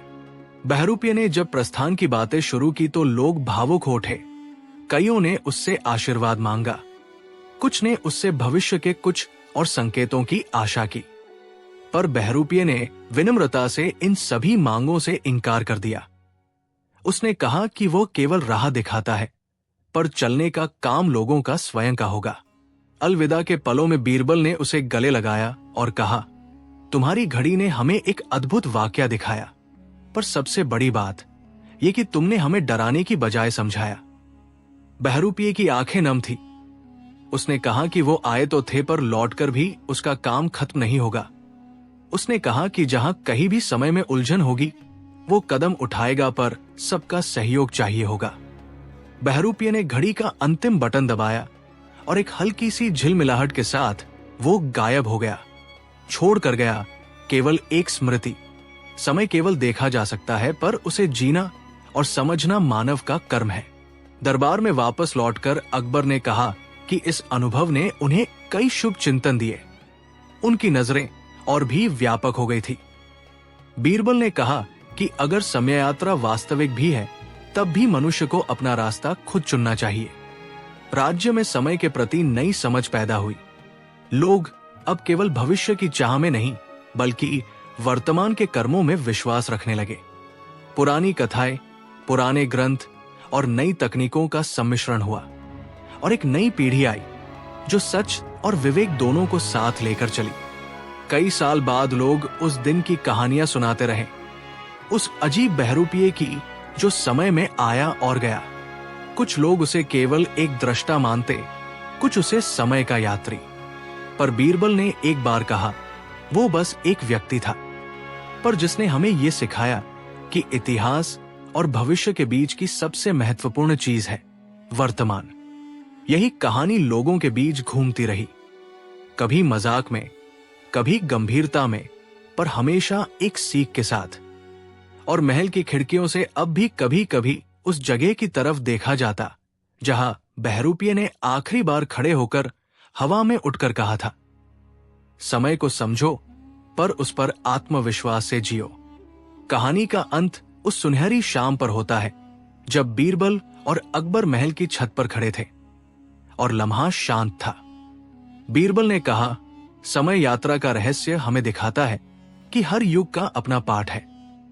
अकबर ने सिर हिलाया और कहा कि वे अपने लोगों को वही पाठ देंगे, परंतु बिना डर के, केवल ज्ञान और सहानुभूति से। और इस तरह एक नया युग धीरे धीरे घर कर गया, जहां लोग अपने समय के महत्व को समझते थे और उसे पूरी जिम्मेदारी के साथ जीते थे। दरबार आलम में उस दिन भी सुबह की तरह चहल पहल थी। सूरज की पहली किरण लाल किले की दीवारों को सुनहरी रंगत दे रही थी। शाही बागों से गुलाब की खुशबू हवा में घुल रही थी। सम्राट अकबर अपने सिंहासन पर विराजमान थे। चारों ओर मंत्रीगण, सेनापति, विद्वान और दरबारी बैठे थे। हर दिन की तरह आज भी अकबर का मन जिज्ञासा से भरा था। बीरबल अपने स्थान पर बैठे मुस्कुरा रहे थे, मानो उन्हें आने वाले किसी रहस्य का आभास हो। अकबर ने बीरबल की ओर देखकर कहा, बीरबल, तुम्हारी बुद्धि का जवाब नहीं, पर आज मैं तुम्हें एक नया मामला सुनाना चाहता हूं। हमारे साम्राज्य के सीमांत प्रदेश से कुछ विचित्र समाचार आए हैं। कहा जा रहा है कि एक गांव में एक मायावी पेड़ उग आया है। लोग कहते हैं कि वो पेड़ बोलता है, वरदान देता है, और जो उसके पास जाता है उसकी किस्मत बदल जाती है। कुछ कहते हैं कि वह देवताओं का भेजा हुआ वरदान है, कुछ कहते हैं कि उसमें कोई जादूगरनी का असर है। गांव के लोग भयभीत हैं और पूजा पाठ में डूबे हैं। अकबर के चेहरे पर चिंता की लकीरें उभरी। मैं नहीं चाहता कि मेरे राज्य में कोई अंधविश्वास या छलकपट फैले। बीरबल, तुम इस रहस्य की तह तक जाओ और सच्चाई लेकर आओ। बीरबल ने सिर झुकाया, हुजूर, जैसा आप आदेश दे। सच्चाई चाहे कितनी भी गहरी क्यों न हो, उसे उजागर करना मेरा कर्तव्य है। अगले ही दिन बीरबल कुछ सिपाहियों और अपने विश्वसनीय सेवक के साथ उस रहस्यमयी गांव की ओर रवाना हो गए। रास्ता लंबा था, खेतों से गुजरता, झीलों के किनारे से मुड़ता हुआ और अंत में एक घने जंगल में प्रवेश करता था। जंगल की छाया में हवा ठंडी थी, परंतु वातावरण में एक अजीब सी नमी थी, जैसे पेड़ पौधे भी कोई रहस्य छिपाए बैठे हों। घंटों की यात्रा के बाद बीरबल गांव पहुंचे। गांव के लोग उन्हें देखकर झुक गए। किसी ने कहा, हुजूर, आप आए हैं तो अब हमें मुक्ति मिलेगी।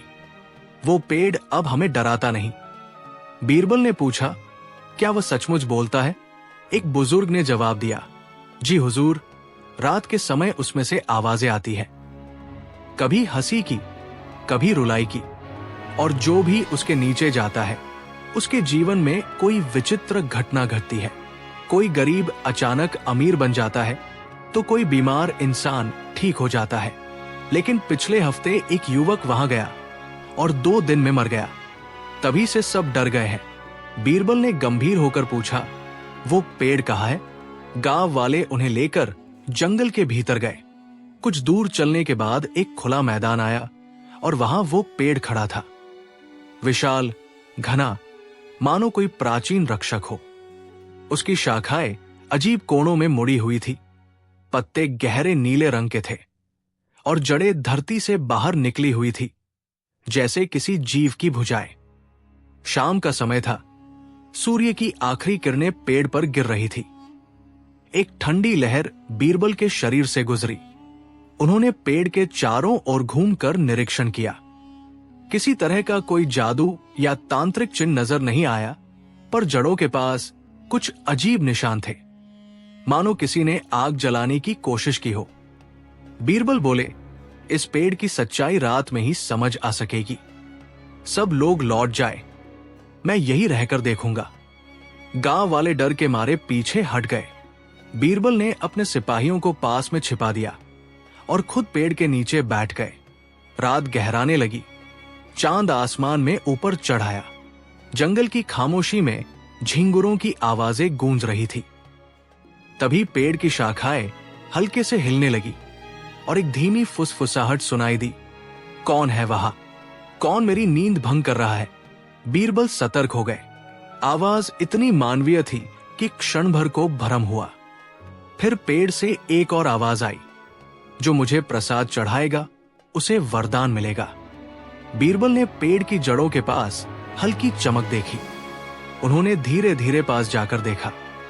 मिट्टी में छेद था और उसके भीतर एक छोटा सा छिपा हुआ बर्तन रखा था। बीरबल ने इशारा किया। सिपाहियों ने चारों ओर घेरा बना लिया। तभी झाड़ियों के पीछे से किसी की परछाई हिली। बीरबल गरजे, कौन है वहां? निकलो बाहर। एक दुबला पतला आदमी बाहर आया। चेहरे पर मिट्टी, बाल उलझे हुए, हाथ में कुछ जड़ी बूटियां और एक लकड़ी का बक्सा था।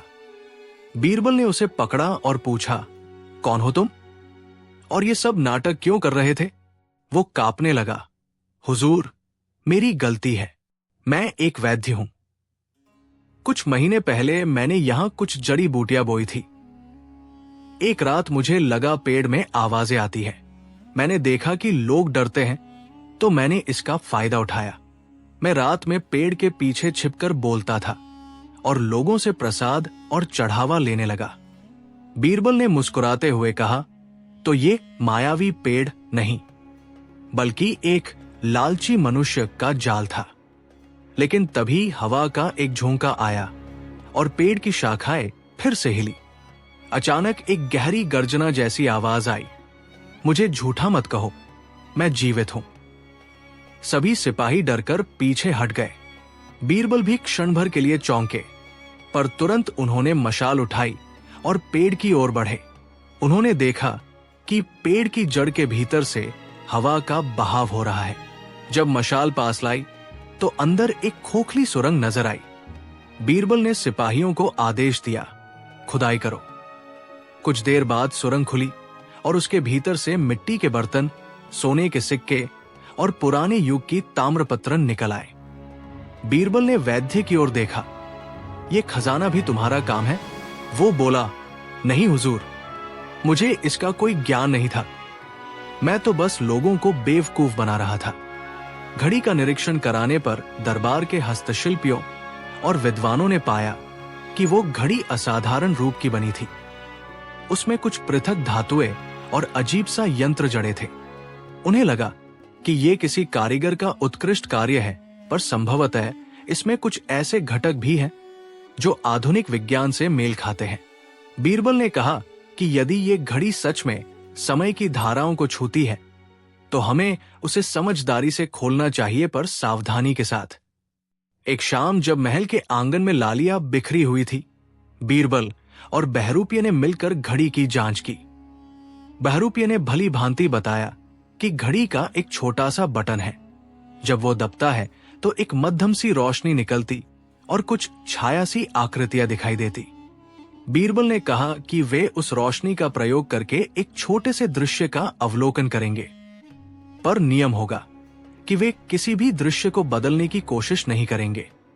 घड़ी का बटन दबाते ही आंगन में एक हल्की सी धुंध सी उठी और दृष्टि में कुछ पुरानी चीजें उभर आई। एक पुराना बाजार, धूल भरी सड़कों पर घोड़े और भ्रम में लोगों के चेहरे, पर सबसे महत्वपूर्ण था एक बच्चा जो एक लकीर खींच रहा था। वो लकीर वहीं से शुरू हुई जहां आज का महल खड़ा था। उस लकीर के साथ कुछ अंक जुड़े थे, समय की लकीर की तरह, और बीरबल ने महसूस किया कि वो अंक दरअसल किसी घटना का संकेत दे रहे थे। बहरूपिये की आंखों में चमक थी, पर साथ ही डर भी। उसने कहा कि वह दृश्य कुछ ऐसे हिस्सों को दिखा रहा है जहां समय के 2 या 3 धागे टकरा कर उलझ जाते हैं। बीरबल ने कहा कि वे इन्हें केवल देख सकते हैं, पर उनका विश्लेषण कर सकते हैं। उन्होंने उन धागों को अलग अलग मापा और एक योजना बनाई कि कैसे यदि वे वास्तविक उलझन का स्रोत पाते हैं तो उसे धीरे धीरे खोलेंगे, ताकि किसी भी तरह का बड़ा परिवर्तन न हो। इस जांच के दौरान कुछ दरबारियों ने बदनामी की बात उठाई। कईयों को डर था कि यदि समय के साथ छेड़छाड़ हुई तो इतिहास बदल सकता है। कुछ ने सोचा कि इसे बंद कर देना बेहतर होगा, पर अकबर ने अपने नए नीति निर्देशों के अनुसार कहा कि किसी भी नई खोज को विनय और विवेक से संभालना चाहिए, न कि डर से। अगले कुछ दिनों में बीरबल और बहरूपिये ने मिलकर कई दृश्य देखे। कुछ ऐसे दृश्य जो राज्य की खुशियों के संकेत थे, और कुछ ऐसे भी जो संकट के आगमन का। पर हर बार वे केवल पर्यवेक्षक बने रहे और किसी परिवर्तन का प्रयास नहीं किया। धीरे धीरे ये स्पष्ट हो गया कि घड़ी केवल कुछ विशेष घटनाओं के क्षेत्रों को इंगित कर रही थी। वो उन जगहों की स्मृति से जुड़ी हुई थी जहां समय के धागे अक्सर टकराते थे। पुराने किले, भारी वजनी पुस्तकें और पुरानी दीवारों के भीतर छिपे हुए कुछ चिन्ह। फिर एक दिन बहरूपिये ने चौंकाने वाली बात कही। उसने कहा कि एक दिन भविष्य में एक छोटी सी झंकार होगी जो अचानक पूरे राज्य की दिशा बदल देगी। उसने बताया कि यह झंकार उस समय होगी जब 2 लोग आपस में बड़े सहज ढंग से मिलेंगे और कोई साधारण सा वाकया बड़े नतीजों का कारण बन जाएगा। बीरबल ने उसकी बातों को ध्यान से सुना और कहा कि किसी भी छोटे से छोटे संकेत को भी नजरअंदाज नहीं करना चाहिए। बहरूपिये के सच बोलने पर लोगों का विश्वास बढ़ता गया, पर साथ ही कुछ लोगों में जलन भी फैल गई। कहते हैं कि जो चीजें समझ से बाहर हो वे लोगों के हृदय में भय पैदा कर देती है। कुछ मतलबों वाले दरबारी और मंत्रियों ने सोचा कि यदि इस बहरूपिये की शक्ति का ठीक उपयोग किया जाए तो कौन सी बड़ी समस्याएं हल हो सकती है। पर बीरबल ने कहा कि ऐसे शक्ति का दुरुपयोग खतरनाक है। कभी कभी बहरूपिये अपने अतीत के बारे में भी खुलकर बोलता।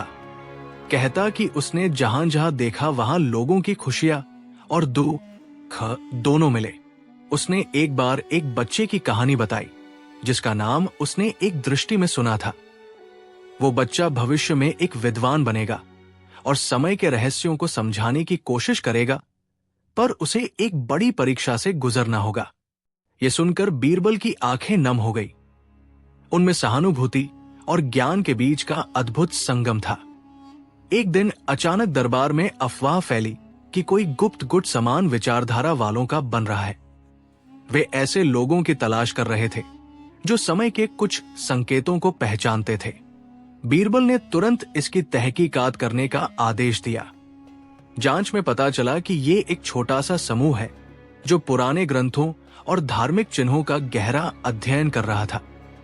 उन्होंने सक्षम वैज्ञानिक नहीं बुलाए, बल्कि केवल रहस्यों की खोज में लगे रहे। बीरबल ने कहा कि रहस्य से खेलने वाले लोगों को रोका जाना चाहिए, पर बिना हिंसा और बिना अपमान के। उन्होंने उन लोगों को बुलाया, बातचीत की और उन्हें समझाया कि ज्ञान का सही मार्ग केवल सत्ता या भय से नहीं होकर शिक्षा और सत्य की खोज से जुड़ा होता है। कुछ लोगों ने सुधर कर अपने अध्ययन का मार्ग बदल लिया और उन्होंने राज्य के सहयोग से पुराने ग्रंथों का अध्ययन वैज्ञानिक तरीकों से करना शुरू किया। फिर एक दिन वह झंकार आ गई। बहरूपिये की भविष्यवाणी के अनुसार एक छोटे से गांव में दो पुरानी मित्रताएं अचानक मिली। वे दोनों एक दूसरे से दूर वर्षों तक थी, पर एक धार्मिक समारोह ने उन्हें मिलाया। उनकी मुलाकात के दौरान एक अन्य शब्द से बड़ा विवाद खड़ा हुआ और वहीं से एक लेख सामने आया जो बाद में राज्य के राजस्व विभाग के लिए मतभेद का कारण बना। इस छोटी सी घड़ी की कसौटी से बड़े बदलावों का आगमन हुआ, क्योंकि लोग उस लेख को अपनी नजरिए से देखकर निर्णय लेने लगे और बहस आगे बढ़ती गई। अकबर ने तुरंत अपने निर्णयों में संतुलन दिखाया। उन्होंने कहा कि किसी भी उलझन में तर्क और न्याय होना चाहिए। बीरबल ने भी गहरी बात कही। उनका मानना था कि समय की झंकारें केवल संकेत देती हैं, पर मनुष्य के कर्म ही उनके परिणाम तय करते हैं। बहरूपिये ने धीरे से कहा कि भविष्य निश्चय नहीं है, वो संकेतों और विकल्पों का मिश्रण है। इस समझ ने लोगों को थोड़ी सी राहत दी। समय के साथ बहरूपिये की घड़ी फिर से खराब होने लगी। ये बार बार चेतावनियां दे रही थी, पर क्रम बिगड़ रहा था। बीरबल ने महसूस किया कि समस्या कहीं गहरी है। घड़ी के घटक किसी और युग के थे और वे यहाँ के साधनों से ठीक नहीं किए जा सकते। उन्होंने अपने पुराने मित्रों और विद्वानों को बुलाया और सुझाव दिया कि एक सुरक्षित प्रयोगशाला स्थापित की जाए, जहां बिना किसी दखल के घड़ी के व्यवहार का अध्ययन किया जा सके। अकबर ने इस सुझाव का स्वागत किया और कहा कि प्रदेश को सुरक्षा के साथ ज्ञान भी चाहिए। प्रयोगशाला में बीरबल और बहरूपिये ने दिन रात काम किया। धीरे धीरे उन्हें यह सिद्ध हुआ कि घड़ी केवल समय की यात्रा का साधन नहीं थी, वो किसी तरह लोगों की यादों और विकल्पों के बीच एक पुल भी बनाती थी।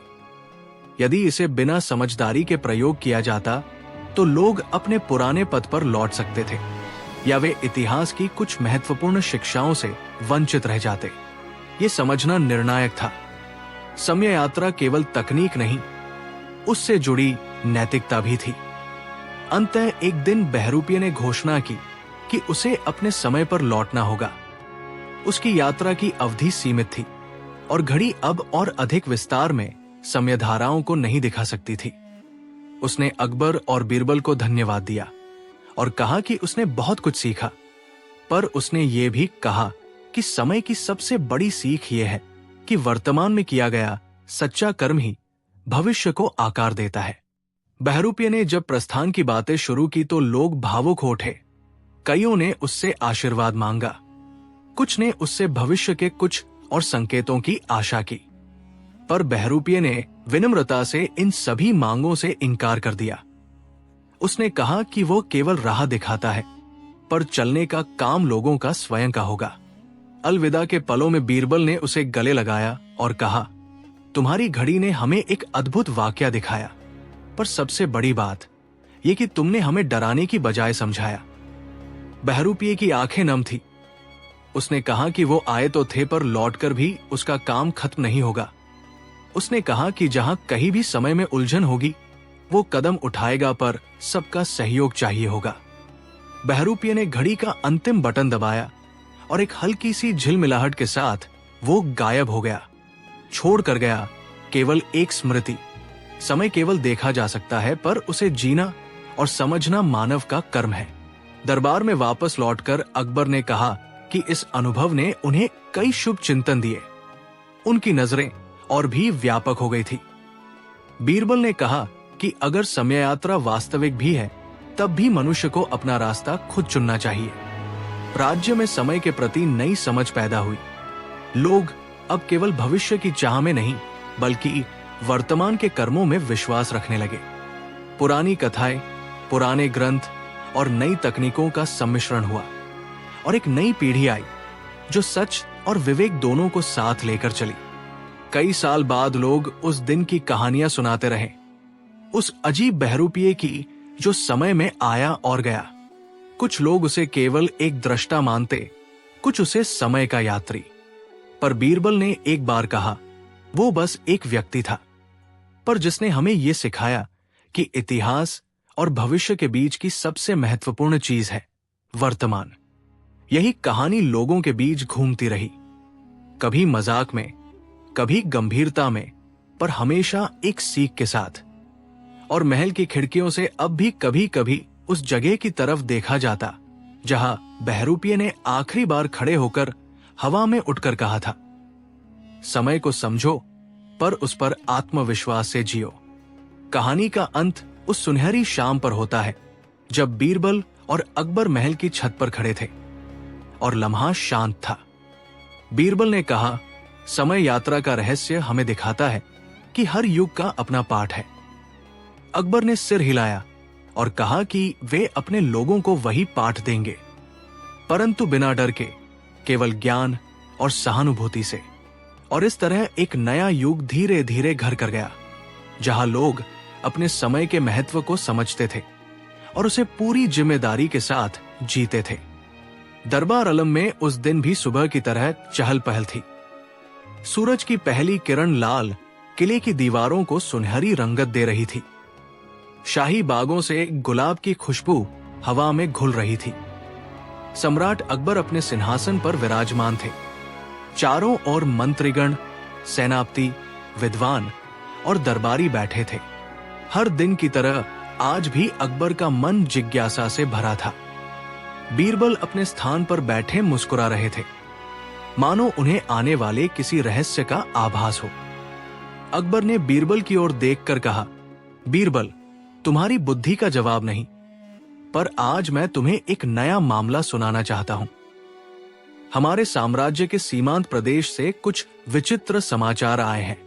कहा जा रहा है कि एक गांव में एक मायावी पेड़ उग आया है। लोग कहते हैं कि वो पेड़ बोलता है, वरदान देता है, और जो उसके पास जाता है उसकी किस्मत बदल जाती है। कुछ कहते हैं कि वह देवताओं का भेजा हुआ वरदान है। कुछ कहते हैं कि उसमें कोई जादूगरनी का असर है। गांव के लोग भयभीत हैं और पूजा पाठ में डूबे हैं। अकबर के चेहरे पर चिंता की लकीरें उभरी। मैं नहीं चाहता कि मेरे राज्य में कोई अंधविश्वास या छलकपट फैले।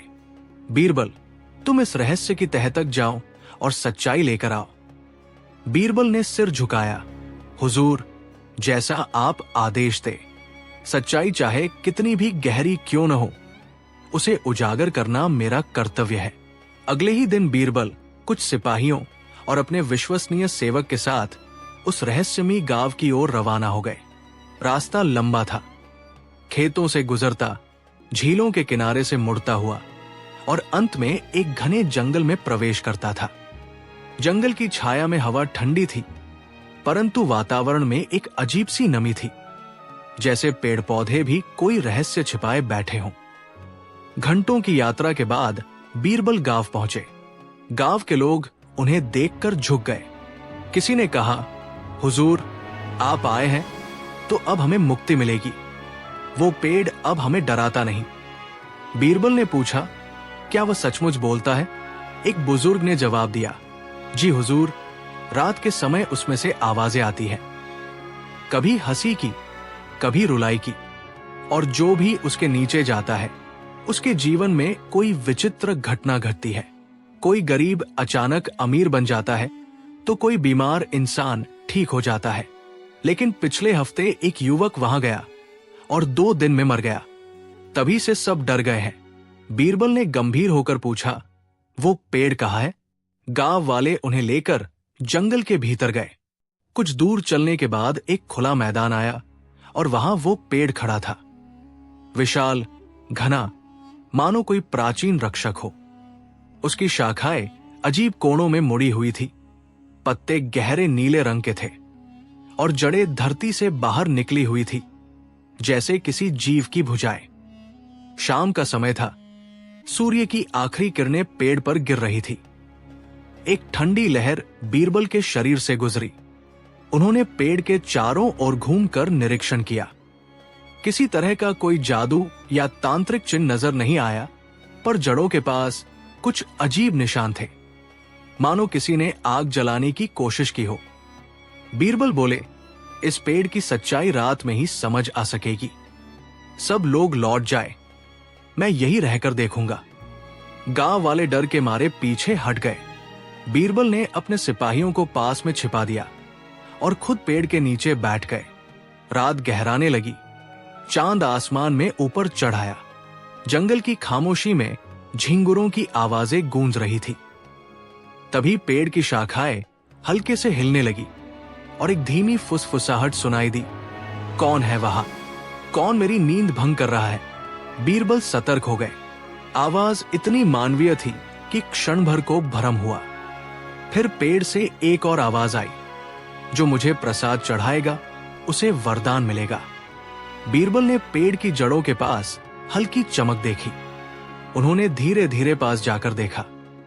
मिट्टी में छेद था और उसके भीतर एक छोटा सा छिपा हुआ बर्तन रखा था।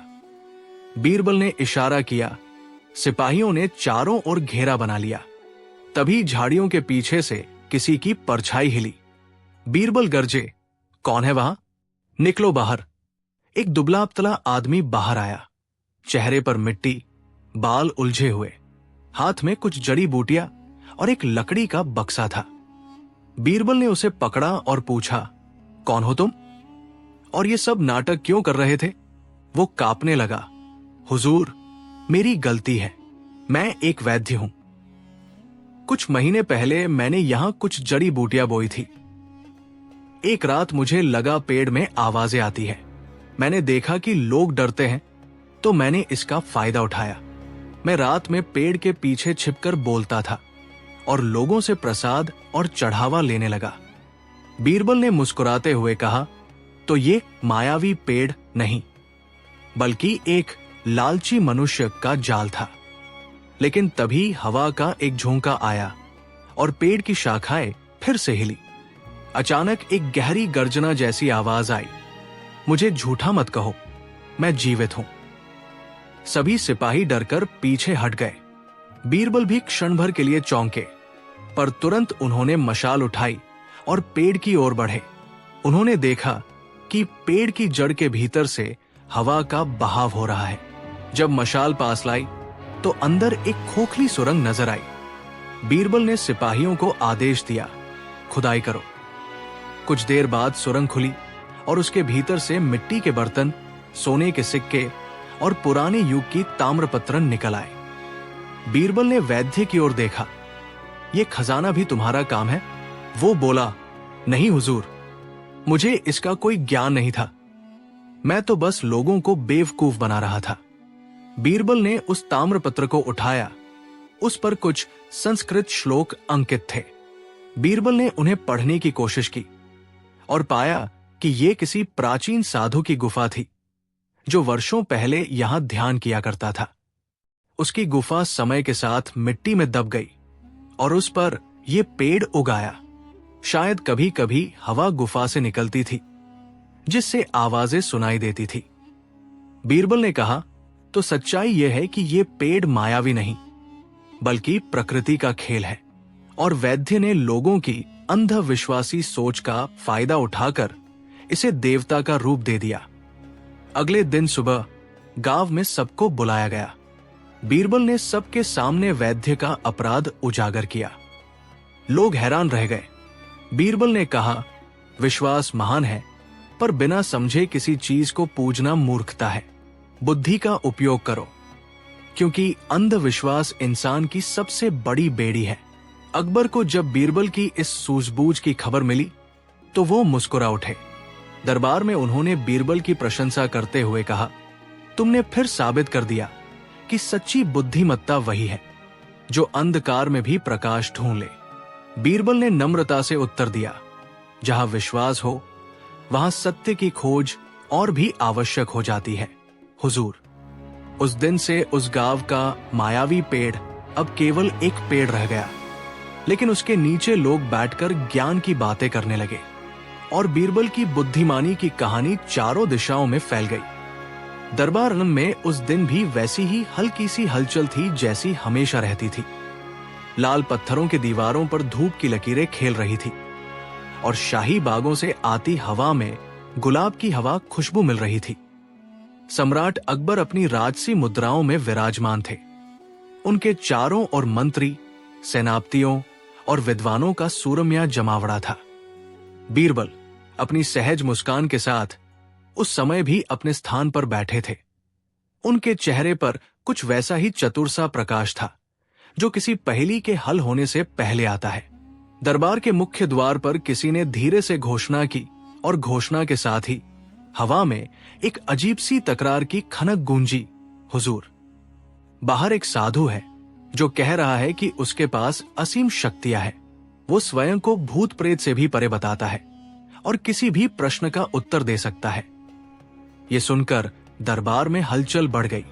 कुछ लोगों को अनुराग से आशा हुई, कुछ की रूठी हुई समझ में जिज्ञासा जागी। अकबर का चेहरा गंभीर हो गया। उन्होंने कहा, इसे बुलाओ, पर ध्यान रहे अगर ये छल है तो कठोर अनुशासन होगा। साधु दरबार में गुजरा तो उसका रुख सीधा था। केसरिया वस्त्र ओढ़े, गले में माला, आंखों में तीव्रता और चेहरा गंभीर। वो अपना सिर हल्का करके बोला, जय भवानी, मैं हूं राजपुरोहित महादेवानंद। मैंने हिमालय की कुछ गुफाओं में वर्षा दिवसों तक तप किया है और देवियों ने मुझे कुछ गूढ़ दृष्टियां दी है। मैं आज इस दरबार में आया हूं ताकि राजमहल को वही वरदान दे सकूं जो पहले किसी राजा को कभी न मिला। दरबार में सरसरी सी सराहना के स्वर उठे और कई दरबारियों की पलकों में झलक आई। अकबर ने अपना चिन्ह निर्धारित करते हुए पूछा, वरदान और प्रमाण? साधु मुस्कुराकर अपने पवित्र जग से कुछ जल की बूंदें ली और कहा, जो कोई सत्य बोलेगा मेरा जल उसके मुख से स्वाद जैसा निकलेगा, मीठा, शुद्ध और निर्दोष। पर जो झूठ बोलेगा उसे जल कड़वा लगने पर मुंह में झटका सा लगेगा और वो झपझपाकर गिर पड़ेगा। ऐसी बात सुनकर कुछ दरबारियों का मन भयभीत हुआ और कुछ धार्मिक उल्लास के साथ झूम उठे। पर अकबर ने कहा, पहले ये परीक्षण तो हो कि क्या ये जल सचमुच ऐसा है। साधु ने कहा कि पहले वो खुद जल पिएगा और इसके बाद बीरबल और कुछ अन्य प्रतिष्ठित लोगों का परीक्षण होगा। बीरबल ने मुस्कुराकर कहा, हुजूर, किसी भी दावे की परीक्षा उचित है, पर प्रकाश का स्नान विवेक से करना चाहिए। साधु ने पानी पिया, आंखें बंद की, कुछ देर ध्यान में रहे और फिर उनका मुख चमक उठा, ऐसा मानो किसी ने उनकी आत्मा को शुद्ध कर दिया हो। अकबर ने सहसा कहा कि किसी एक दरबारी को जांच में लाया जाए, तब जाकर जनता का विश्वास और भी दृढ़ होगा। बीरबल ने चुटकी लेते हुए कहा, यदि ये सत्य है तो अच्छा, परंतु हमें यह भी देखना चाहिए कि परिणाम केवल पानी के कारण आया है या किसी और वजह से। कभी कभी लोग अपनी उम्मीदों से चीजों को वैसा ही मान लेते हैं जैसा वे देखना चाहते हैं। दिन ढलते ढलते साधु के परीक्षणों के बाद बहुत से लोगों ने जल पीने से धृतराष्ट्र के समान विषय अनुभव किए। कुछ का चेहरा चमक उठा, कुछ को शांति मिली, कुछ ने मिर्गी के लक्षण में सहजता बताई। खबर फैलते ही आसपास के गांवों से लोग भी आ गए। कुछ कहते कि उनके घर की दिवाली हुई, कुछ कहते कि उनकी फसल अचानक खिल उठी। पर बीरबल का मन अशांत था। उन्हें यकीन नहीं था कि ये सब कुछ वही का वही रह जाएगा। उन्होंने कुछ चीजें संदेह के घेरे में देखनी चाहिए। रात हुई तो बीरबल ने चुपके से कुछ परिचितों को बुलाया। एक वैद्य, एक पुराने रंगकर्मी जिसने ठेठ ढंग से आवाज बनाना सीखा था, और एक ऐसे कुम्हार जिसे मिट्टी में छुपे चंबल खोजने का हुनर आता था। बीरबल का इरादा केवल यह जानना था कि कहीं ये साधु किसी चाल का उपयोग कर लोगों को भ्रमित तो नहीं कर रहा। वे किसी की बेइज्जती करके उसे पकड़ना नहीं चाहते थे। उनका उद्देश्य था कि राज्य के लोग धोखे में न रहें। बीच बीच में दरबार में साधु अपनी वो कला दिखाते, वो भविष्य के संकेत देते, किसी की मृत्यु या आयु का संकेत देते, और कुछ लोग सचमुच चौंक जाते। पर बीरबल की बुद्धि ने कुछ सूक्ष्म संकेत पकड़े। साधु के पास एक छोटी बैगनी थैली थी जिसमें अजीब तरह की सूखी जड़ी बूटियां और कुछ पाउडर रखा रहता था। बीरबल ने उस थैली की जांच का निश्चय किया। एक शाम जब साधु अपने ध्यान में खोया हुआ था और दरबार में लोग उसके जल के चमत्कारों की चर्चा में लगे थे, बीरबल ने चुपके से उस थैली को छीन लिया। अंदर कुछ विचित्र पत्तियां थी, कुछ चमकीली रासायनिक धूल और एक छोटी गिलास की भरी हुई घड़ी। पर सबसे अचंभित करने वाली बात यह थी कि घड़ी के अंदर एक बहुत ही महीन धातु का तार था जो हवा में घूमता दिखता था, और उस तार से कुछ ऐसे स्वर निकलते थे जिनकी आवृत्ति मनुष्य की सुनने की क्षमता में कुछ परिवर्तन ला सकती थी। बीरबल ने यह सामग्री अपने साथ ले ली और उसे अपने मित्र वैद्य के प्रयोगशाला में रखवाया। वैद्य ने कहा कि कुछ जड़ी बूटियां और रसायन होते हैं जो स्वाद और संवेदना पर असर डालते हैं, मनुष्य की धारणा को बदल सकते हैं। यदि साधु ने ऐसी चीजों का इस्तेमाल किया हो तो वो आधा चमत्कार मात्र दिख रहा होगा। बीच में एक और बात सामने आई। कुछ लोगों ने कहा कि जब साधु जल पीता था तो उसके साथ कुछ धीमी आवाजें भी आई थी, जैसे कोई सुसूर सा संगीत। बीरबल ने ध्यान दिया कि साधु के पास हमेशा एक छोटा सा संदूक रहता था जिस पर कुछ विशेष रूपांकन थे। बीरबल ने संदूक खोलकर देखा। वहां एक छोटा झुनझुना, कुछ पीतल की परतें और एक बर्तन में तेल भरा था। तेल की खालसा गंध थी और झुनझुने में एक गूढ़ सा आवाज पैदा होती थी। उनके दिमाग में एक योजना आई। अगर ये सब मिलकर लोगों की धारणा बदल रहा है तो ठीक उसी तरह उसे सार्वजनिक रूप से दिखाकर असलियत स्पष्ट होगी। अगले दिन बीरबल ने दरबार में घोषणा की कि साधु के चमत्कार की सार्वजनिक जांच होगी। साधु ने आत्मविश्वास से कहा कि वो तैयार है और आगे बढ़कर कहा कि कोई भी उसकी शक्ति पर संदेह करे तो उसे सार्वजनिक रूप से अनुभव कर ले। भीड़ में कुछ लोग साधु के समर्थन में थे, कुछ संदेह में। अकबर ने आदेश दिया कि परीक्षण शांतिपूर्ण और निष्पक्ष होगा। बीरबल ने उस ताम्रपत्र को उठाया। उस पर कुछ संस्कृत श्लोक अंकित थे। बीरबल ने उन्हें पढ़ने की कोशिश की और पाया कि ये किसी प्राचीन साधु की गुफा थी जो वर्षों पहले यहां ध्यान किया करता था। उसकी गुफा समय के साथ मिट्टी में दब गई और उस पर यह पेड़ उगाया। शायद कभी कभी हवा गुफा से निकलती थी जिससे आवाजें सुनाई देती थी। बीरबल ने कहा, तो सच्चाई यह है कि यह पेड़ मायावी नहीं बल्कि प्रकृति का खेल है। और वैद्य ने लोगों की अंधविश्वासी सोच का फायदा उठाकर इसे देवता का रूप दे दिया। अगले दिन सुबह गांव में सबको बुलाया गया। बीरबल ने सबके सामने वैद्य का अपराध उजागर किया। लोग हैरान रह गए। बीरबल ने कहा, विश्वास महान है पर बिना समझे किसी चीज को पूजना मूर्खता है। बुद्धि का उपयोग करो, क्योंकि अंधविश्वास इंसान की सबसे बड़ी बेड़ी है। अकबर को जब बीरबल की इस सूझबूझ की खबर मिली तो वो मुस्कुरा उठे। दरबार में उन्होंने बीरबल की प्रशंसा करते हुए कहा, तुमने फिर साबित कर दिया कि सच्ची बुद्धिमत्ता वही है जो अंधकार में भी प्रकाश ढूंढ ले। बीरबल ने नम्रता से उत्तर दिया, जहां विश्वास हो वहां सत्य की खोज और भी आवश्यक हो जाती है हुजूर। उस दिन से उस गांव का मायावी पेड़ अब केवल एक पेड़ रह गया, लेकिन उसके नीचे लोग बैठकर ज्ञान की बातें करने लगे और बीरबल की बुद्धिमानी की कहानी चारों दिशाओं में फैल गई। दरबार में उस दिन भी वैसी ही हल्की सी हलचल थी जैसी हमेशा रहती थी। लाल पत्थरों की दीवारों पर धूप की लकीरें खेल रही थी और शाही बागों से आती हवा में गुलाब की हवा खुशबू मिल रही थी। सम्राट अकबर अपनी राजसी मुद्राओं में विराजमान थे। उनके चारों ओर मंत्री, सेनापतियों और विद्वानों का सूरम्या जमावड़ा था। बीरबल अपनी सहज मुस्कान के साथ उस समय भी अपने स्थान पर बैठे थे।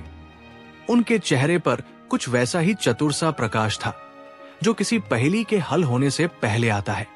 दरबार के मुख्य द्वार पर किसी ने धीरे से घोषणा की और घोषणा के साथ ही हवा में एक अजीब सी तकरार की खनक गूंजी, हुजूर, बाहर एक साधु है जो कह रहा है कि उसके पास असीम शक्तियां हैं। वो स्वयं को भूत प्रेत से भी परे बताता है और किसी भी प्रश्न का उत्तर दे सकता है। ये सुनकर दरबार में हलचल बढ़ गई। कुछ लोगों को अनुराग से आशा हुई, कुछ की रूठी हुई समझ में जिज्ञासा जागी। अकबर का चेहरा गंभीर हो गया उन्होंने कहा, इसे बुलाओ। पर ध्यान रहे, अगर ये छल है तो कठोर अनुशासन होगा। साधु दरबार में गुजरा तो उसका रुख सीधा था। केसरिया वस्त्र ओढ़े, गले में माला, आंखों में तीव्रता और चेहरा गंभीर। वो अपना सिर हल्का करके बोला, जय भवानी, मैं हूं राजपुरोहित महादेवानंद। मैंने हिमालय की कुछ गुफाओं में वर्षा दिवसों तक तप किया है और देवियों ने मुझे कुछ गूढ़ दृष्टियां दी है। मैं आज इस दरबार में आया हूं ताकि राजमहल को वही वरदान दे सकूं जो पहले किसी राजा को कभी न मिला। दरबार में सरसरी सी सराहना के स्वर उठे और कई दरबारियों की पलकों में झलक आई। अकबर ने अपना चिन्ह निर्धारित करते हुए पूछा, वरदान और प्रमाण? साधु मुस्कुराकर अपने पवित्र जग से कुछ जल की बूंदें ली और कहा, जो कोई सत्य बोलेगा, मेरा जल उसके मुख से स्वाद जैसा निकलेगा, मीठा, शुद्ध और निर्दोष। पर जो झूठ बोलेगा, उसे जल कड़वा लगने पर मुंह में झटका सा लगेगा और वो झपझपाकर गिर पड़ेगा। ऐसी बात सुनकर कुछ दरबारियों का मन भयभीत हुआ और कुछ धार्मिक उल्लास के साथ झूम उठे।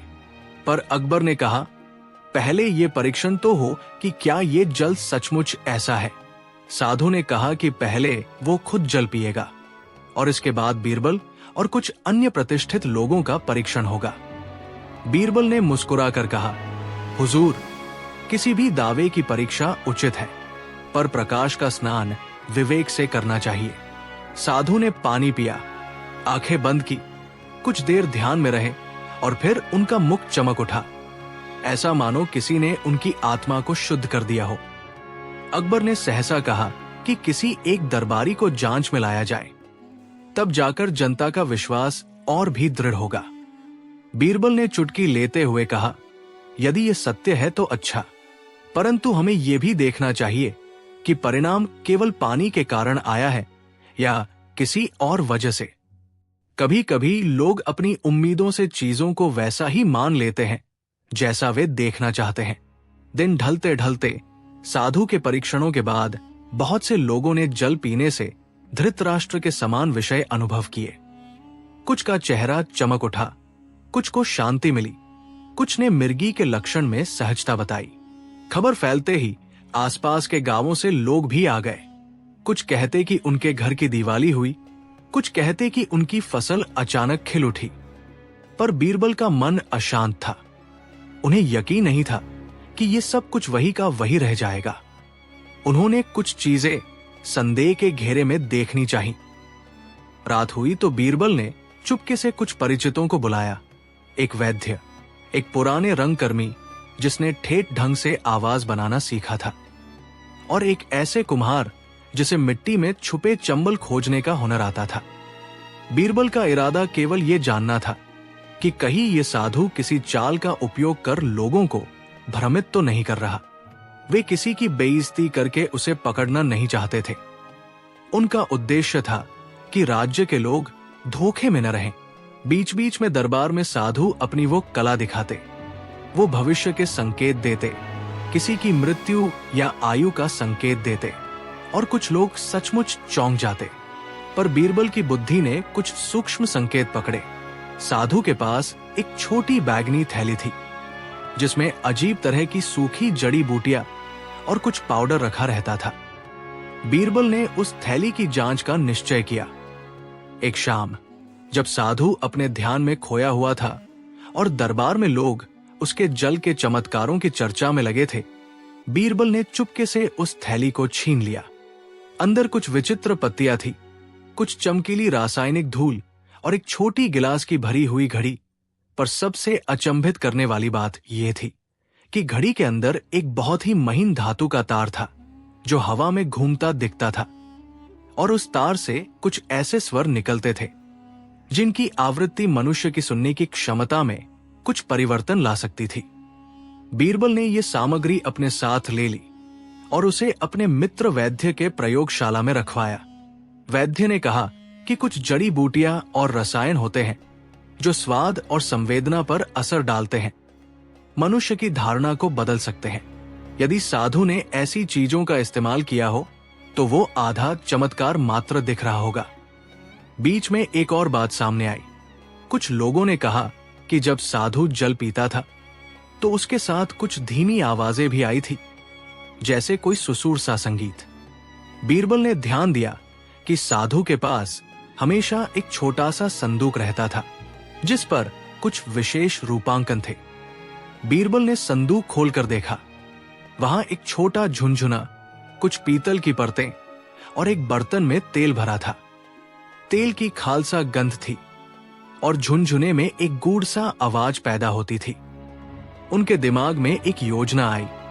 अगर ये सब मिलकर लोगों की धारणा बदल रहा है तो ठीक उसी तरह उसे सार्वजनिक रूप से दिखाकर असलियत स्पष्ट होगी।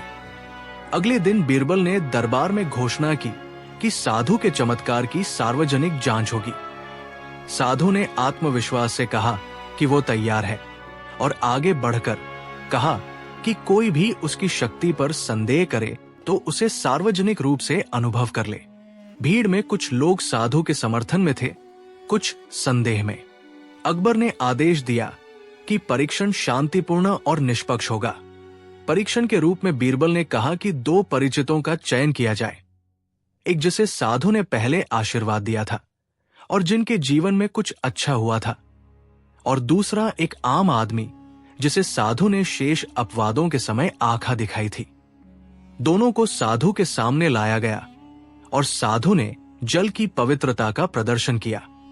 पर बीरबल ने पहले ही शर्त रखी कि जल की गुड़िया केवल पिलाई जाएगी तब जब साधु अपने सभी उपकरणों को सार्वजनिक रूप से खोलेगा।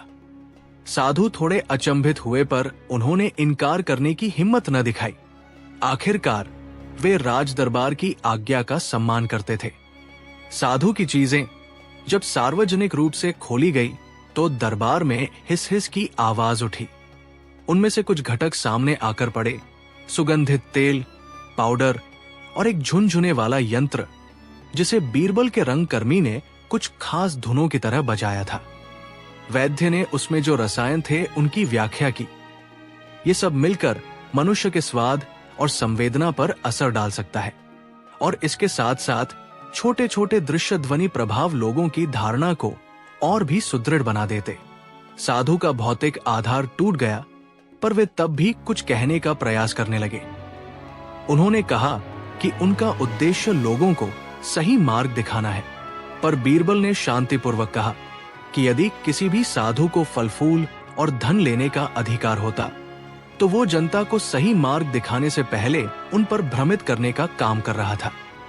उन्होंने कहा, सच्चा संत वह है जो अपने ज्ञान को रोटी और दवा की तरह बांटे, न कि डर या भ्रम का दाम लेकर अपनी तिजोरी भरे। अकबर ने आदेश दिया कि साधु के साथ न्याय हो पर दया की भी नीति अपनाई जाए। यदि साधु तत्परता से अपना पथ बदल ले और अपने ज्ञान को समाज की भलाई में लगाए तो उसे शिक्षा का अवसर मिलेगा, अन्यथा दंडनीय कार्रवाई की जाएगी। साधु ने झिझकते हुए स्वीकार किया कि उसकी नीयत में भ्रम था और उसने लोगों से माफी मांगी। परंतु कहानी का एक और पहलू भी था।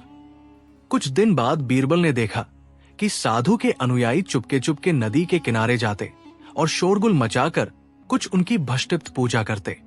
बीरबल ने फिर से जांच की और पाया कि साधु के पास कुछ ऐसे लोग थे जो उसके चमत्कार को बनाए रखने के लिए छिपे हुए टिकटे और यंत्र ठीक कर देते थे। बीरबल ने उन लोगों का भी पर्दाफाश कराया। पर बीरबल केवल पकड़ने और दंड देने में विश्वास नहीं रखते थे, उनका धर्म सुधार का भी था। उन्होंने उन लोगों को बुलाकर कहा कि इस ज्ञान को हम कैसे उपयोग में ला सकते हैं। उन्हें सिखाया गया कि जड़ी बूटियों और सुगंधों का उपयोग चिकित्सा में किया जाए, पर पारदर्शिता के साथ और बिना किसी अंधविश्वास के। कई लोगों ने शिक्षा ग्रहण की और बाद में गांवों में उपचारक बन गए जो सादा और निशुल्क इलाज करते थे। समय के साथ वो साधु जिसने पहले छल किया था, उसने भी अपनी प्रवृत्ति बदली। उसने बीरबल के साथ मिलकर उन साधारण तकनीकों का उपयोग सामुदायिक चिकित्सा में किया। अचानक जिन लोगों को वरदान मिला करते थे, अब वही तकनीकें ग्रामीण अस्पतालों में सस्ती और स्पष्ट रूप से दी जाने लगी। उसने अपनी कमाई का बड़ा हिस्सा दान कर दिया और बेईमानी से कमाया हुआ धन सार्वजनिक कार्यों में लगा दिया। दरबार ने इस घटना से कई शिक्षाएं ली। अकबर ने नया नियम बनाया कि जो भी कोई आध्यात्मिक या चिकित्सीय दावा करेगा उसे अनुसंधान और परीक्षण के लिए प्रस्तुत होना होगा, और यदि कोई प्रमाण नहीं दे सकेगा तो उसे उसकी गतिविधियों पर रोक लगा दी जाएगी। लोगों की चेतना में भी बदलाव आया। वे अंधविश्वास से कुछ कदम पीछे हटाए और अपने समुदाय के साथ मिलकर वास्तविक सहायता का निर्माण करने लगे। बीरबल की चतुराई सिर्फ धोखे का पर्दाफाश ही नहीं थी, वो समाज को एक अच्छा विकल्प देना भी था। उन्होंने दिखाया कि विज्ञान और धर्म में टकराव का अर्थ पारस्परिक विरोध नहीं, बल्कि पारदर्शिता और सहयोग होना चाहिए। उनकी नीति का प्रभाव वर्षों तक रहा और उस राज्य में वही लोग जिन्हें पहले अंधविश्वास ने घेरा हुआ था, अब खुले रूप से चिकित्सा, शिक्षा और सामुदायिक कल्याण के कार्यों में लग गए। अकबर ने बीरबल की प्रशंसा करते हुए कहा, तुमने फिर साबित कर दिया कि बुद्धि का उपयोग केवल सवालों के जवाब देने के लिए नहीं, बल्कि समाज को सही दिशा दिखाने के लिए भी किया जा सकता है। बीरबल ने सिर झुकाकर उत्तर दिया, हुजूर, कभी कभी सत्य का सबसे बड़ा प्रतिरोधक डर होता है और उसका इलाज धैर्य और शिक्षा है। कहानी के अंत में वो साधु जो कभी दरबार में मायावी दिख रहा था, अब अपने जीवन के शेष दिन गांवों में दवा बांटने, शिक्षा देने और अपने भंडार से धन दान करने में लगा रहा। लोगों ने उसे माफ कर दिया, पर उसे याद दिलाया गया कि भविष्य में ऐसे किसी भी दावे के लिए प्रमाण और परख जरूरी है। दरबार का माहौल अब और भी अधिक जागरूक था। जहां आस्था थी वहां विवेक भी था, और इस तरह बीरबल ने एक बार फिर न केवल छल का पर्दाफाश किया, बल्कि समाज में एक सकारात्मक परिवर्तन की नींव भी रखी। कई सालों बाद लोग उस दिन की कहानियां सुनाते, किस तरह एक मायावी साधु दरबार में आया, कैसे उसने चमत्कार दिखाए और कैसे बीरबल ने चतुराई से समाज को बचाया। कथाएं बदलती रही पर सीख वही रही, सच्चे धर्म और सही विज्ञान का मेल संभव है जब पारदर्शिता और करुणा साथ हो। बीरबल ने उस ताम्रपत्र को उठाया, उस पर कुछ संस्कृत श्लोक अंकित थे। बीरबल ने उन्हें पढ़ने की कोशिश की और पाया कि ये किसी प्राचीन साधु की गुफा थी जो वर्षों पहले यहां ध्यान किया करता था। उसकी गुफा समय के साथ मिट्टी में दब गई और उस पर यह पेड़ उगाया। शायद कभी कभी हवा गुफा से निकलती थी जिससे आवाजें सुनाई देती थी। बीरबल ने कहा, तो सच्चाई यह है कि यह पेड़ मायावी नहीं बल्कि प्रकृति का खेल है, और वैद्य ने लोगों की अंधविश्वासी सोच का फायदा उठाकर इसे देवता का रूप दे दिया। अगले दिन सुबह गांव में सबको बुलाया गया। बीरबल ने सबके सामने वैद्य का अपराध उजागर किया। लोग हैरान रह गए। बीरबल ने कहा, विश्वास महान है, पर बिना समझे किसी चीज को पूजना मूर्खता है। बुद्धि का उपयोग करो, क्योंकि अंधविश्वास इंसान की सबसे बड़ी बेड़ी है। अकबर को जब बीरबल की इस सूझबूझ की खबर मिली तो वो मुस्कुरा उठे। दरबार में उन्होंने बीरबल की प्रशंसा करते हुए कहा, तुमने फिर साबित कर दिया कि सच्ची बुद्धिमत्ता वही है जो अंधकार में भी प्रकाश ढूंढ ले। बीरबल ने नम्रता से उत्तर दिया, जहां विश्वास हो वहां सत्य की खोज और भी आवश्यक हो जाती है। हुजूर, उस दिन से उस गांव का मायावी पेड़ अब केवल एक पेड़ रह गया, लेकिन उसके नीचे लोग बैठकर ज्ञान की बातें करने लगे और बीरबल की बुद्धिमानी की कहानी चारों दिशाओं में फैल गई। दरबार में उस दिन भी वैसी ही हल्की सी हलचल थी जैसी हमेशा रहती थी। लाल पत्थरों की दीवारों पर धूप की लकीरें खेल रही थी और शाही बागों से आती हवा में गुलाब की हवा खुशबू मिल रही थी। सम्राट अकबर अपनी राजसी मुद्राओं में विराजमान थे। उनके चारों ओर मंत्री, सेनापतियों और विद्वानों का सूरम्या जमावड़ा था। बीरबल अपनी सहज मुस्कान के साथ उस समय भी अपने स्थान पर बैठे थे। उनके चेहरे पर कुछ वैसा ही चतुर सा प्रकाश था जो किसी पहेली के हल होने से पहले आता है। दरबार के मुख्य द्वार पर किसी ने धीरे से घोषणा की और घोषणा के साथ ही हवा में एक अजीब सी तकरार की खनक गूंजी, हुजूर, बाहर एक साधु है जो कह रहा है कि उसके पास असीम शक्तियां हैं। वो स्वयं को भूत प्रेत से भी परे बताता है और किसी भी प्रश्न का उत्तर दे सकता है। ये सुनकर दरबार में हलचल बढ़ गई। कुछ लोगों को अनुराग से आशा हुई, कुछ की रूठी हुई समझ में जिज्ञासा जागी। अकबर का चेहरा गंभीर हो गया। उन्होंने कहा, इसे बुलाओ, पर ध्यान रहे अगर ये छल है तो कठोर अनुशासन होगा। साधु दरबार में गुजरा तो उसका रुख सीधा था। केसरिया वस्त्र ओढ़े, गले में माला, आंखों में तीव्रता और चेहरा गंभीर। वो अपना सिर हल्का करके बोला, जय भवानी, मैं हूं राजपुरोहित महादेवानंद। मैंने हिमालय की कुछ गुफाओं में वर्षा दिवसों तक तप किया है और देवियों ने मुझे कुछ गूढ़ दृष्टियां दी है। मैं आज इस दरबार में आया हूं ताकि राजमहल को वही वरदान दे सकूं जो पहले किसी राजा को कभी न मिला। दरबार में सरसरी सी सराहना के स्वर उठे और कई दरबारियों की पलकों में झलक आई।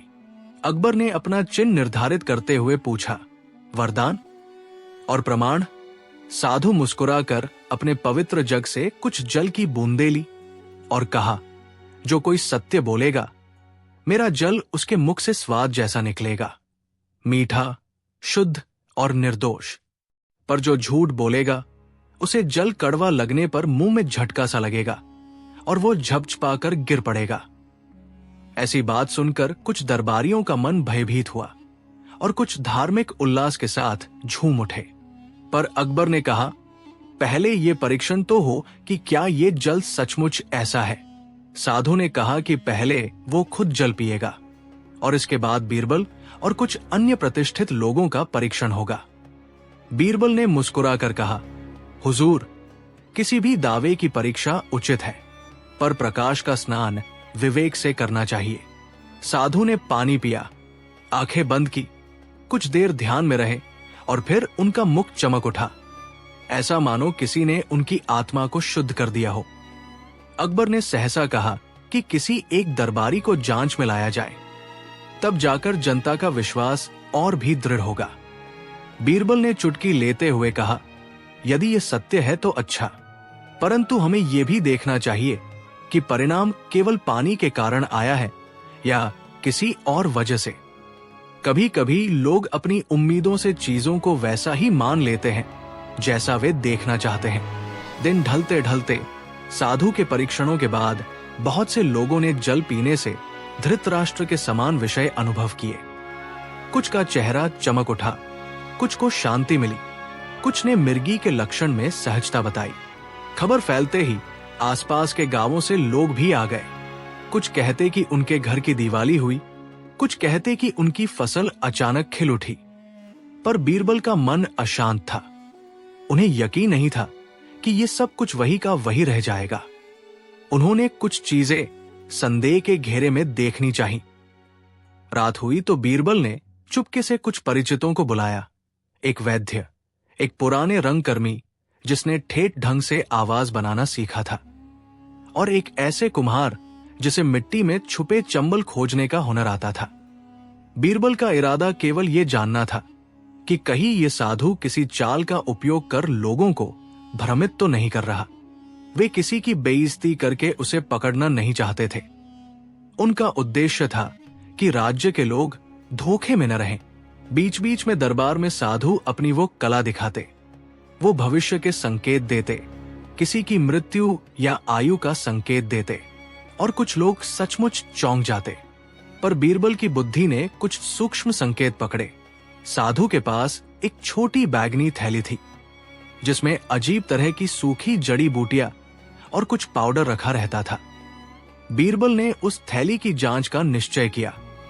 एक शाम जब साधु अपने ध्यान में खोया हुआ था और दरबार में लोग उसके जल के चमत्कारों की चर्चा में लगे थे, बीरबल ने चुपके से उस थैली को छीन लिया। अंदर कुछ विचित्र पत्तियां थी, कुछ चमकीली रासायनिक धूल और एक छोटी गिलास की भरी हुई घड़ी।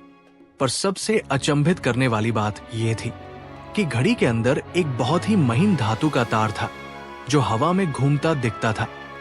और उस तार से कुछ ऐसे स्वर निकलते थे जिनकी आवृत्ति मनुष्य की सुनने की क्षमता में कुछ परिवर्तन ला सकती थी। बीरबल ने यह सामग्री अपने साथ ले ली और उसे अपने मित्र वैद्य के प्रयोगशाला में रखवाया। वैद्य ने कहा कि कुछ जड़ी बूटियां और रसायन होते हैं जो स्वाद और संवेदना पर असर डालते हैं, मनुष्य की धारणा को बदल सकते हैं। यदि साधु ने ऐसी चीजों का इस्तेमाल किया हो तो वो आधा चमत्कार मात्र दिख रहा होगा। बीच में एक और बात सामने आई। कुछ लोगों ने कहा कि जब साधु जल पीता था तो उसके साथ कुछ धीमी आवाजें भी आई थी, जैसे कोई सुसूर सा संगीत। बीरबल ने ध्यान दिया कि साधु के पास हमेशा एक छोटा सा संदूक रहता था जिस पर कुछ विशेष रूपांकन थे। बीरबल ने संदूक खोलकर देखा। वहां एक छोटा झुनझुना, कुछ पीतल की परतें और एक बर्तन में तेल भरा था। तेल की खालसा गंध थी और झुनझुने में एक गूढ़ सा आवाज पैदा होती थी। उनके दिमाग में एक योजना आई। अगर ये सब मिलकर लोगों की धारणा बदल रहा है तो ठीक उसी तरह उसे सार्वजनिक रूप से दिखाकर असलियत स्पष्ट होगी। अगले दिन बीरबल ने दरबार में घोषणा की कि साधु के चमत्कार की सार्वजनिक जांच होगी। साधु ने आत्मविश्वास से कहा कि वो तैयार है और आगे बढ़कर कहा कि कोई भी उसकी शक्ति पर संदेह करे तो उसे सार्वजनिक रूप से अनुभव कर ले। भीड़ में कुछ लोग साधु के समर्थन में थे, कुछ संदेह में। अकबर ने आदेश दिया कि परीक्षण शांतिपूर्ण और निष्पक्ष होगा। परीक्षण के रूप में बीरबल ने कहा कि 2 परिचितों का चयन किया जाए, एक जिसे साधु ने पहले आशीर्वाद दिया था और जिनके जीवन में कुछ अच्छा हुआ था, और दूसरा एक आम आदमी जिसे साधु ने शेष अपवादों के समय आंखा दिखाई थी। दोनों को साधु के सामने लाया गया और साधु ने जल की पवित्रता का प्रदर्शन किया। पर बीरबल ने पहले ही शर्त रखी कि जल की गुड़िया केवल पिलाई जाएगी तब जब साधु अपने सभी उपकरणों को सार्वजनिक रूप से खोलेगा। साधु थोड़े अचंभित हुए पर उन्होंने इनकार करने की हिम्मत न दिखाई। आखिरकार वे राज दरबार की आज्ञा का सम्मान करते थे। साधु की चीजें जब सार्वजनिक रूप से खोली गई तो दरबार में हिस हिस की आवाज उठी। उनमें से कुछ घटक सामने आकर पड़े, सुगंधित तेल, पाउडर और एक झुनझुने वाला यंत्र जिसे बीरबल के रंगकर्मी ने कुछ खास धुनों की तरह बजाया था। वैद्य ने उसमें जो रसायन थे उनकी व्याख्या की। ये सब मिलकर मनुष्य के स्वाद और संवेदना पर असर डाल सकता है और इसके साथ साथ छोटे छोटे दृश्य ध्वनि प्रभाव लोगों की धारणा को और भी सुदृढ़ बना देते।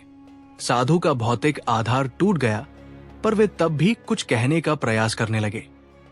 उन्होंने कहा कि उनका उद्देश्य लोगों को सही मार्ग दिखाना है, पर बीरबल ने शांतिपूर्वक कहा कि यदि किसी भी साधु को फल फूल और धन लेने का अधिकार होता तो वो जनता को सही मार्ग दिखाने से पहले उन पर भ्रमित करने का काम कर रहा था। उन्होंने कहा, सच्चा संत वह है जो अपने ज्ञान को रोटी और दवा की तरह बांटे, न कि डर या भ्रम का दाम लेकर अपनी तिजोरी भरे। अकबर ने आदेश दिया कि साधु के साथ न्याय हो, पर दया की भी नीति अपनाई जाए। यदि साधु तत्परता से अपना पथ बदल ले और अपने ज्ञान को समाज की भलाई में लगाए तो उसे शिक्षा का अवसर मिलेगा, अन्यथा दंडनीय कार्रवाई की जाएगी। साधु ने झिझकते हुए स्वीकार किया कि उसकी नीयत में भ्रम था और उसने लोगों से माफी मांगी। परंतु कहानी का एक और पहलू भी था। कुछ दिन बाद बीरबल ने देखा कि साधु के अनुयायी चुपके चुपके नदी के किनारे जाते और शोरगुल मचाकर कुछ उनकी भष्टित पूजा करते। बीरबल ने फिर से जांच की और पाया कि साधु के पास कुछ ऐसे लोग थे जो उसके चमत्कार को बनाए रखने के लिए छिपे हुए टिकटे और यंत्र ठीक कर देते थे। बीरबल ने उन लोगों का भी पर्दाफाश कराया, पर बीरबल केवल पकड़ने और दंड देने में विश्वास नहीं रखते थे। उनका धर्म सुधार का भी था। उन्होंने उन लोगों को बुलाकर कहा कि इस ज्ञान को हम कैसे उपयोग में ला सकते हैं। उन्हें सिखाया गया कि जड़ी बूटियों और सुगंधों का उपयोग चिकित्सा में किया जाए, पर पारदर्शिता के साथ और बिना किसी अंधविश्वास के। कई लोगों ने शिक्षा ग्रहण की और बाद में गांवों में उपचारक बन गए जो सादा और निशुल्क इलाज करते थे। समय के साथ वो साधु जिसने पहले छल किया था, उसने भी अपनी प्रवृत्ति बदली। उसने बीरबल के साथ मिलकर उन साधारण तकनीकों का उपयोग सामुदायिक चिकित्सा में किया। अचानक जिन लोगों को वरदान मिला करते थे, अब वही तकनीकें ग्रामीण अस्पतालों में सस्ती और स्पष्ट रूप से दी जाने लगी। उसने अपनी कमाई का बड़ा हिस्सा दान कर दिया और बेईमानी से कमाया हुआ धन सार्वजनिक कार्यों में लगा दिया। दरबार ने इस घटना से कई शिक्षाएं ली। अकबर ने नया नियम बनाया कि जो भी कोई आध्यात्मिक या चिकित्सीय दावा करेगा, उसे अनुसंधान और परीक्षण के लिए प्रस्तुत होना होगा, और यदि कोई प्रमाण नहीं दे सकेगा तो उसे उसकी गतिविधियों पर रोक लगा दी जाएगी। लोगों की चेतना में भी बदलाव आया। वे अंधविश्वास से कुछ कदम पीछे हटाए और अपने समुदाय के साथ मिलकर वास्तविक सहायता का निर्माण करने लगे। बीरबल की चतुराई सिर्फ धोखे का पर्दाफाश ही नहीं थी, वो समाज को एक अच्छा विकल्प देना भी था। उन्होंने दिखाया कि विज्ञान और धर्म में टकराव का अर्थ पारस्परिक विरोध नहीं, बल्कि पारदर्शिता और सहयोग होना चाहिए। उनकी नीति का प्रभाव वर्षों तक रहा और उस राज्य में वही लोग जिन्हें पहले अंधविश्वास ने घेरा हुआ था, अब खुले रूप से चिकित्सा, शिक्षा और सामुदायिक कल्याण के कार्यों में लग गए। अकबर ने बीरबल की प्रशंसा करते हुए कहा, तुमने फिर साबित कर दिया कि बुद्धि का उपयोग केवल सवालों के जवाब देने के लिए नहीं, बल्कि समाज को सही दिशा दिखाने के लिए भी किया जा सकता है। बीरबल ने सिर झुकाकर उत्तर दिया, हुजूर, कभी कभी सत्य का सबसे बड़ा प्रतिरोधक डर होता है और उसका इलाज धैर्य और शिक्षा है। कहानी के अंत में वो साधु जो कभी दरबार में मायावी दिख रहा था, अब अपने जीवन के शेष दिन गांवों में दवा बांटने, शिक्षा देने और अपने भंडार से धन दान करने में लगा रहा। लोगों ने उसे माफ कर दिया, पर उसे याद दिलाया गया कि भविष्य में ऐसे किसी भी दावे के लिए प्रमाण और परख जरूरी है। दरबार का माहौल अब और भी अधिक जागरूक था। जहां आस्था थी, वहां विवेक भी था। और इस तरह बीरबल ने एक बार फिर न केवल छल का पर्दाफाश किया, बल्कि समाज में एक सकारात्मक परिवर्तन की नींव भी रखी। कई सालों बाद लोग उस दिन की कहानियां सुनाते, किस तरह एक मायावी साधु दरबार में आया, कैसे उसने चमत्कार दिखाए और कैसे बीरबल ने चतुराई से समाज को बचाया। कथाएं बदलती रही पर सीख वही रही, सच्चे धर्म और सही विज्ञान का मेल संभव है जब पारदर्शिता और करुणा साथ हो।